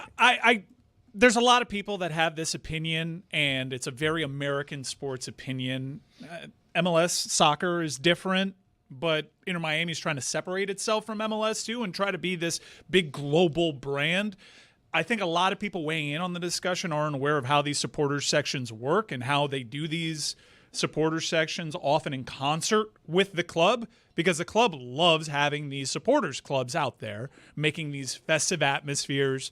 They're in constant communication. There's someone staffed on Inter Miami who one of their main obligations is to cater to supporters clubs to make sure things like a festive atmosphere and word of mouth. Hey, did you check out Inter Miami? It was a hell of a party, and it helps the team too, because it's often subscribed to in that sport. Supporter section help the players. It always helps the players perform. It's literally a supporters club that never wavers. You could be sent down. They could occasionally voice displeasure, but they have your back through thick and thin. And what they're asking for may seem ridiculous to the likes of Joe Rose or your local sports anchor, because they're not familiar with how this culture is. But within that culture, and within every single player that has ever come up through every rank of soccer globally that is on that roster right now, they understand the deal. I can understand you thinking that, man, this is silly, because it is. Yeah. What we're talking about is a silly thing. But if it's embedded within the culture of the sport, it's a respect thing. I don't think it's silly, okay? It is the simple human need of acknowledge us. When I talked to you about what happened to the Knicks last night, those supporters feel like they willed that result. Inter Miami's a champion. You can disagree all you want whether the customer's support actually matters. The customer thinks the support matters. These customers think the support matters more than most customers. They've won the championship, and they have the basic human need of wanting the smallest acknowledgement. And a little bit more context before you get into it. The supporter sections for this club in particular predate the club. Right. The Southern Legion was out at community hearings fighting for this. Like they were tapped into the political aspects of getting this club off the ground. Right. No, I understand that fans in any sport everywhere, and magnified in international soccer, they think they're the heartbeat of whatever home field advantage is. I get that. Okay, and I get that. Look, if there's a business relationship between Inter Miami and the organized supporters sections, and the business relationship says, the contract says you got to go like this. You got to go like this to the fans once a game. Then they need to do that. But a point I made in the column I wrote was the organized fans are complaining that in the new stadium they haven't been acknowledged. A point I made is they started off with 3 draws and a loss in the new stadium. 3 draws to teams they thought they were better than, and a blown lead loss to their arch rival. There aren't many players in any sport who, after not winning for 4 straight games, are going to be in a mood to go like this at the end zone. I hear you. Are there many fans?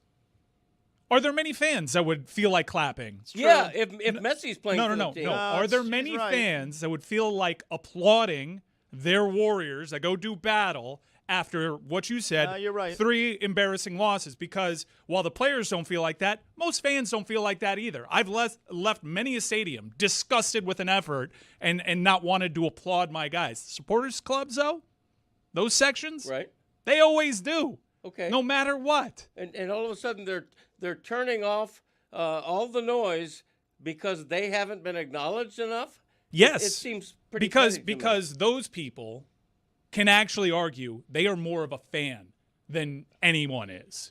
They can argue they go well above and beyond what is assumed a fan should do. Okay. They cheer, they sing constantly, 90 minutes, sometimes more, even when they blow a big lead to their rivals and have an embarrassing situation at home as they're a club in turmoil and transition, blowing out their manager, they sing. Okay. And there's fans elsewhere in the stadium, and I've talked to some of them who are sort of annoyed that people are chanting and banging a drum the whole game. The point is, you can be any kind of fan you want to be, and you can cheer if you want, and you can show up if you want. You don't have to. And they're great fans. They're great fans in that end zone. But I think it's when you have a championship team that includes Lionel Messi, I just think, man. You speak to most fans, though. You say that you can choose to be whatever fan you want to be, and most Inter Miami season ticket holders are. But the supporters club, they don't choose what kind of fan they want to be. Through thick and thin, they are always at 11 for their club. And every other fandom in MLS would love to have Lionel Messi on their team. Yes, Greg, I believe that the part that you're right on is that withholding your support can be seen by any person who doesn't care this way as small and petty. Incredibly small, incredibly petty. But I can also argue on the end, what they're requesting is the very smallest thing. It's a bare minimum ask on, can you make a gesture that acknowledges 90 minutes of us pouring out our heart for the team? You can't ask for less than that. Okay. It's the smallest ask. It is, and here's my point, though. Okay, the fan has a championship team with the biggest athlete on the globe. That's what the fans have, okay? But they're not going to be happy until the athlete goes like this. That's weird to me. Okay, you say it's weird, and yet if a person, an athlete is in the grocery store and you want to take a picture with him and he says no to you, do you think that it's weird to get mad at that person? a play, and I know there was That's not the same. There They're in the stands doing Wrappy Cack. It was the famous Publix photo of him, so I know that when I'm saying this. Lionel Messi's not in a grocery store taking selfies, okay? And I don't blame any celebrity for politely withholding a selfie. They're looking if at me he's like not we in got the to mood. end the segment, Greg. I mean, I can feel the weight of Dan's eyes right now, piercing a hole through our soul. Mike tried to give us the out with a voice modulator. I didn't take it because I needed to finish my point. Because in the last few years, gone are my platforms of Paul and Young Ron and random evidence of a cluttered blog. Now this is all I have.